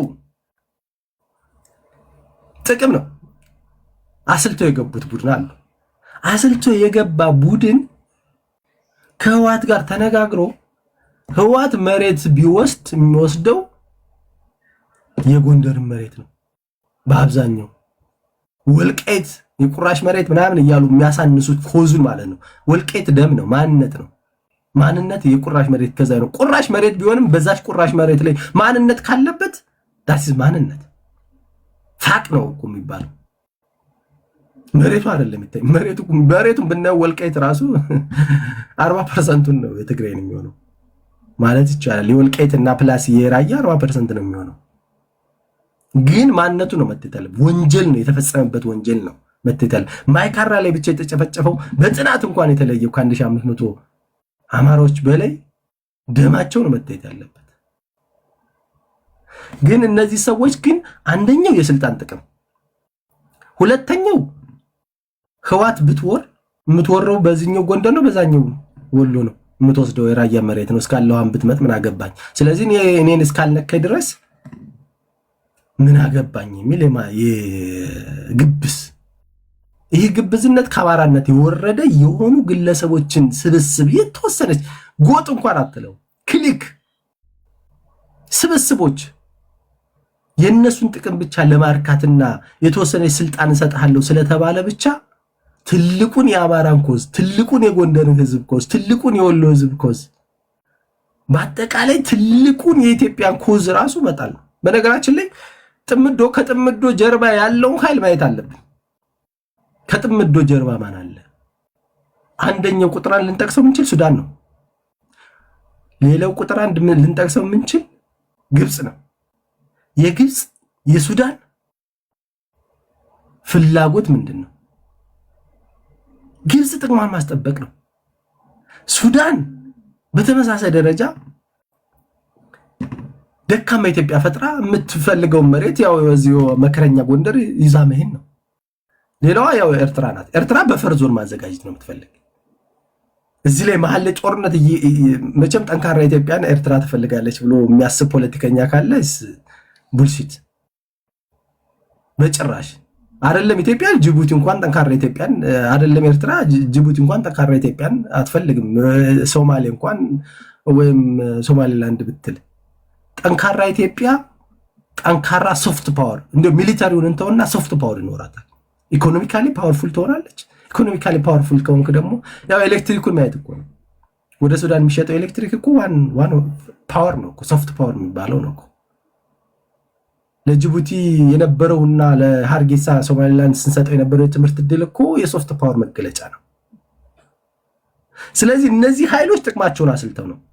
ግብፅም ታሪካዊ የሆነ የአባይ ግድብ ላይ ዶሚኔት አድርጋ በኢትዮጵያን ቀንበር ውስጥ አስገብታ የራሷን ጥቅም ማሳመር ነው። የህዝቦች አትፈርድም እኮ that's what it is politics እኮ ነው። ግብፅ የሚፈልጉ ናሽናል ኢንተረስታቸው ማስከበር ነው። ለነሱ ሰርቭ የሚያደርገው ስሌቡ ነው ልትወቅሰው የምችለው። ሱዳንም በጣም በረሃማ ስለሆነ ያልፋሽገው ግን ወደዚህ ወደ ጎንደር ያለው ግን ለም ስለሆነ አግሪካልቸራል ግሪነሪ ኤሪያ ስለሆነ በጣም ስለሚጠቅም ለምርት አይደለም ሱዳን ከውጭ ያሉት እንኳን እንደ ሳውዲ አረቢያ አይነቶች እንኳን የሚፈልጉት መሬት ስለሆነ ያን ማስጠበቅ ነው የምትፈልግ። ዳስ ፖለቲክስ የሚፈልጉትን ነው። ኤርትራም የራሷን ነው የምትፈልግ። ሉዓላዊነቴንና አስከብሬ አገሩኝ መቀጠል እፈልጋለሁ። ስለዚህ እዚህ ላይ መሀል ላይ ሲዋጋ የሚኖር ኢትዮጵያዊ መፍጠር አለብኝ። በፈር ዞን ይሆንልኛል፣ እኔ መሳሪያ ሰጠዋለሁ፣ እሱ ይዋጋል። ቅድም አዩ አንድ ሐሳብ አንስቶ ነበር። መሳሪያ መታጠቅ እንደ ኃይል ይቆጠራል። አንዴ ፋኖ እኮ በመሳሪያ አይደለም የኖረው። በነገራችን ላይ መሳሪያ ስለታጠቀ አይደለም 3 ዓመት የተዋጋው። አንደኛው ስነ ልቦና ነው፣ ሁለተኛው ህዝብ ነው። ህዝብ ውስጥ ስላለ የአማራ ህዝብ እያበላ እያጠጣ ደብቆ ስላስቀመጠው የአማራ ቀየ ደብቆ እንደ ምሽግ ስላስቀመጠው እኮ ነው የተዋጋ እንጂ ኢኮኖሚ ኑሮት ምን ኑሮት አይደለም እኮ። መሳሪያ መድፉ ምናምን እኮ ራሱ በአብዛኛው የገዛው እኮ ያው መከረኛው ዲያስፖራ እያዋጣ ነው፣ እኛም እየሰበሰብን ነው። አሁን እንግዲህ ብሌሙን መውሰድ እንችላለን። መሰረት ክንደ ግን ጥቅም ላይ ተደራረህ ስትመጣ ግን የምታጣው ምንድነው? ምሽክን ነው የምታጣው። ጥይት የሚያዞርብህ ጠመንጃ የሚያዞርብህ ከሩቅ የሚመጣው ጥላት አይደለም፣ ከዛው ምሽግ ሆኖ ሲያገለግልህ የነበረው ህዝብ ነው። እንደዛ ነው የሚሆነው። ግን አንድ ነገር መረሳት የሌለበት ይሄ ጥምዶ ትሬንድ ነው። 1983 በፊት በነገራችን ላይ 1948 ወደ ለመጀመሪያ ጊዜ የዚህ የተገንጣይ ትርክት ሲመጣ የኤርትራ ኤልኤም የሚባል ነበር። ኤርትራ ኤስኤም ኤርትራ ስቱደንትስ ሙቭመንት የሚባል ነበር። ያ ሙቭመንት ሲቋቋም መጀመሪያ የተቋቋመው የመን ላይ ነው የተቋቋመው። ከኢትዮጵያ ውጭ ነው የሚቋቋም። የሚደግፉት የነበሩት ዋኖቹ ሱዳን፣ ግብጽ፣ ሶማሊያ ነበር። ከዛ በኋላ ነው እንግዲህ ቲፒኤልኤፍም ኢፒኤልኤፍም ሁላቸው መዳራጃ የሚደግፉትና የሚደራጁበት ቦታ ሄፍ7 ይባላል። የዚህ ሄቨን ሴፍ ሄቨን ይባላል። ምንድነው ሴፍ ሄቨን? በቃ በጣም ሴፍ የሆነ ቦታቸው የነሱ ሱዳን ነው፣ ግብጽ ነው ወይም ሶማሌ ነው። ያን ትሬንድ ነው ዘ ሴም ቲንግ አሁን አፕላይ ተደርጎ ልክ 1983 የተደረገው አይነት ነገር ድጋሜ ተደርጎ እንደገና በእነዚሁ በሴፍ ሄቨንስ ተጠግተው ምናምን ተደራጅተው እንደገና ለማጥቃት እየተደረገ ያለው ትሬንድ ማለት ነው። ይህ ትሬንድ ግን ዘመኑ ተቀይሯል። የፓወር ዳይናሚክሱ ተቀይሯል። ምንም እኔ የቲፒኤልኤፍ ሰዎች አእምሯቸው ደርቋል። አንደኛ ትልቅም በእድሜን ትልቅ ከመሆናቸው አንጻር የአሁኑን ፖለቲካል ዳይናሚክስ እየተረዱት አይደለም። የአማራ ህዝብ ላይ ደጋፊ ቢያገኙ እንኳን ተቃዋሚያቸው ከዛ በላይ ነው። እሳት ነው አሁንም ያለ። የኢትዮጵያ ፖለቲካል ዳይናሚክስ ተቀይሯል። አሁን ላይ ዘለመጠ ምናምን እንደባለፈው እንደ 1983 የምትቆጣጠሩ አይደለም። ሊቆጣጠሩት አይችሉም። ምናልባት ልታፈርስ ምናምን ልችል ይሆናል። እሱም አይሳካም። በርግጥ ያ ፓወር ዳይናሚክስ በፖለቲካል ሪያሊዝም ፓወር ዳይናሚክስ በየቀኑ የሚጠና ነው። ምክንያቱም ባላንስ ኦፍ ፓወር ነው ሁሌ የሚሰለ። ባላንስ ኦፍ ፓወር የት ላይ ነው ያለ ነው? ቲፒኤልኤፍ ላይ ጉኛው ስር ስለገባ ባላንስ አገኛለሁ ብለህ አስበህ ከሆነ የምታጠው ነው የሚበዛ። ስለዚህ ማይሳካ ቅድማ እያለ ሲናገረው የነበረው እርግጠኛ ነው ምን ብዙ መስዋዕትነት ሊከፈል ይችላል። ብዙ በጦርነት ብዙ መገፋትም መግፋትም አለ። መጨረሻ ላይ ግን በጣም አሳፋሪ ሽንፈት የሚከናነበው ይሄ አገር የከዳ የአገርን የከዳና የጥላት የታሪካዊ ጥላት ሹምባሹ ነው የመጣው ቡድን እንደሆነ ግን አልጠራጠርም። ይሄ የኢትዮጵያ ታሪክ የሚያስረዳው ጊዜ ሊቆይ ይችላል እንጂ እና ይችን ሀሳብ ለመጨመር ነው። አመሰግናለሁ። ፖለቲካ እኔ እንግዲህ ኢትዮጵያ ምድር ላይ ሶሻል ሚዲያ ላይ የኔን ያህል እናንተን ያወያየ የለም። ብሔርተኞች ምንም መንፈሴን የማይረብሽ አልረበሻችሁኝም። አይገርም? ላይክ ሌጂቲሜት የሆነ ነገር እኮ የምታነሱት ሰላም ያላችሁ ሰዎች ናችሁ። ላይክ በነገራችን ላይ እንዲህ ስል እነሱ ከሚናገሩት ንግግር ጋር ተቃራኒ ሀሳብ አለን ብላችሁ ተደራጅታችሁ መድረክ ፈጥረላችኋል። ማን ነው የሚጨንቀው? ህዝብ ይፈርዳል። ሰላም ያላችሁ ሰዎች ናቸው። ላይክ ጥያቄዎቻቸው የሚያነሱት ትንታኔዎቻቸው እኔ የሚገባኝን ነገር ልንገራችሁ። ከዛ ወደ ሁለት ሰዎች ይሄዳሉ። ቲፒኤልኤፎች ታስታውሱ እንደሆነ ከ4 ኪሎ ሲገፉ ትዝ የሚላችሁ እንደሆነ ዲጂታል ወያኔ ነው ያሉት። በቃ ኦልሬዲ ግራውንዱ ነገር ተበልተዋል፣ ሳይበሩን እንቆጣጠራለን ያሉት ቲፒኤልኤፎች ሲሪየስ ቢዝነስ ላይ ያሉ ሰዎች ናቸው። ሶሻል ሚዲያ ላይ ሲመጡ በመጀመሪያ ኢንቨስት ያደረጉት ምሁራን ላይ አይደለም፣ ጋጥ ወጦች ላይ ነው፣ ባለጌዎች ላይ ነው። ዛትስ ዋይ ብዙ ተሳዳቢዎች አንበሳ እየወረደላቸው በነገራችን ምክንያቱም ልሂቃን ሲሰደቡ ይፈራሉ። አሁን ለምሳሌ ዶክተሮችን፣ ፕሮፌሰሮችን፣ የፖለቲካ ሳይንቲስቶችን ላምጣችሁ ብል ምናምን ይላል። የሚሉት ለምንድን ነው? የአማራን ህዝብ ጥቅም በአግባቡ ሊያስጠብቁ የሚችሉ የአማራ ልጆች የገባቸው ቅድም ያልኳቸው በሶስት ከፍያ ነግሬያችሁ ነበር። እነዚህን ሰድቦ በማጥፋት ነው አንደኛው ስትራቴጂ ማለት። ዛሬ ከዚህ ስትወርዱ ምን አይነት መድረኮች እንደሚፈጠሩት ያላችሁ። ጤነኛ ከሆናቸው የእነዚህን ሰዎች ሀሳብ በሀሳብ ነው ዲባንክ ማድረግ ያለባቸው። ለምን እንደተጣመድክ ማስረዳት ነው። ለእኔ ስትል መጋመድ ትችላለህ፣ ግን የምትጠይቀውን ጥያቄ መመለስ ትችላለህ ወይ? ነገር ግን የሚሰጣቸው አንበሳና የሚሰጣቸው ገንዘብ የሚናገሩት ንግግር በበቂ እውቀትና በበቂ ግንዛቤ ላይ የተመሰረቱ ሰዎችን በስድብ በዘመቻ ማጥፋት ነው ተከፍሏቸው። አብዛኞቻቸውን ብታያቸው አይታወቁም፣ በፎቶ አይታወቁም። ታውቋቸዋላችሁ? አታውቋቸውም። እነዚህ ሰዎች እኮ በቪዲዮ ወጡ ሰዎች ናቸው። ማታውቀው ሰውዬ፣ ጨለማ ውስጥ ያለ ሰውዬ፣ አንተ ብርሃን ውስጥ ያለን ሰውዬ ራሱ ልውሰድ ሲል ምን ብለህ ነው የምታደምጠው? ጎበዝ አውሬ ይሁን ነፍሰ ገዳይ ይሁን ሴት የደፈረ ይሁን ኢትዮጵያዊ ይሁን አይሁን ማታውቀው ሰውዬ ዛሬ ሶሻል ሚዲያ ላይ እነዚህ ናቸው ገንዘብ የተሰጣቸው በተለያዩ መንገዶች በጊፍት በምናምን መልክ የተሰጣቸው እውቀት ያላችሁ ወይም ደግሞ ሊቃን የምትባሉትን በዘመቻ እነሱ ደግሞ ሰው ያደፍቃሉ። በነገራችን ላይ የኛ ህዝብ ሲሰሰው አንስድድብ ምናምን ሲሆን አይታችሁ ከሆነ 500 1000 ምናምን የሚሆኑት ትፈራላችሁ። ተስፋዬ በራሳችሁ ትግል ስድብ እየፈሩ ሰዎች የሚሸሹት ለዛ ነው። ይሄ ግን ተሰደብክ ተዘቀዘቅ በአንተ በህልውና ጉዳይ ላይ ሊወስን የሚመጣ ኃይል ነው።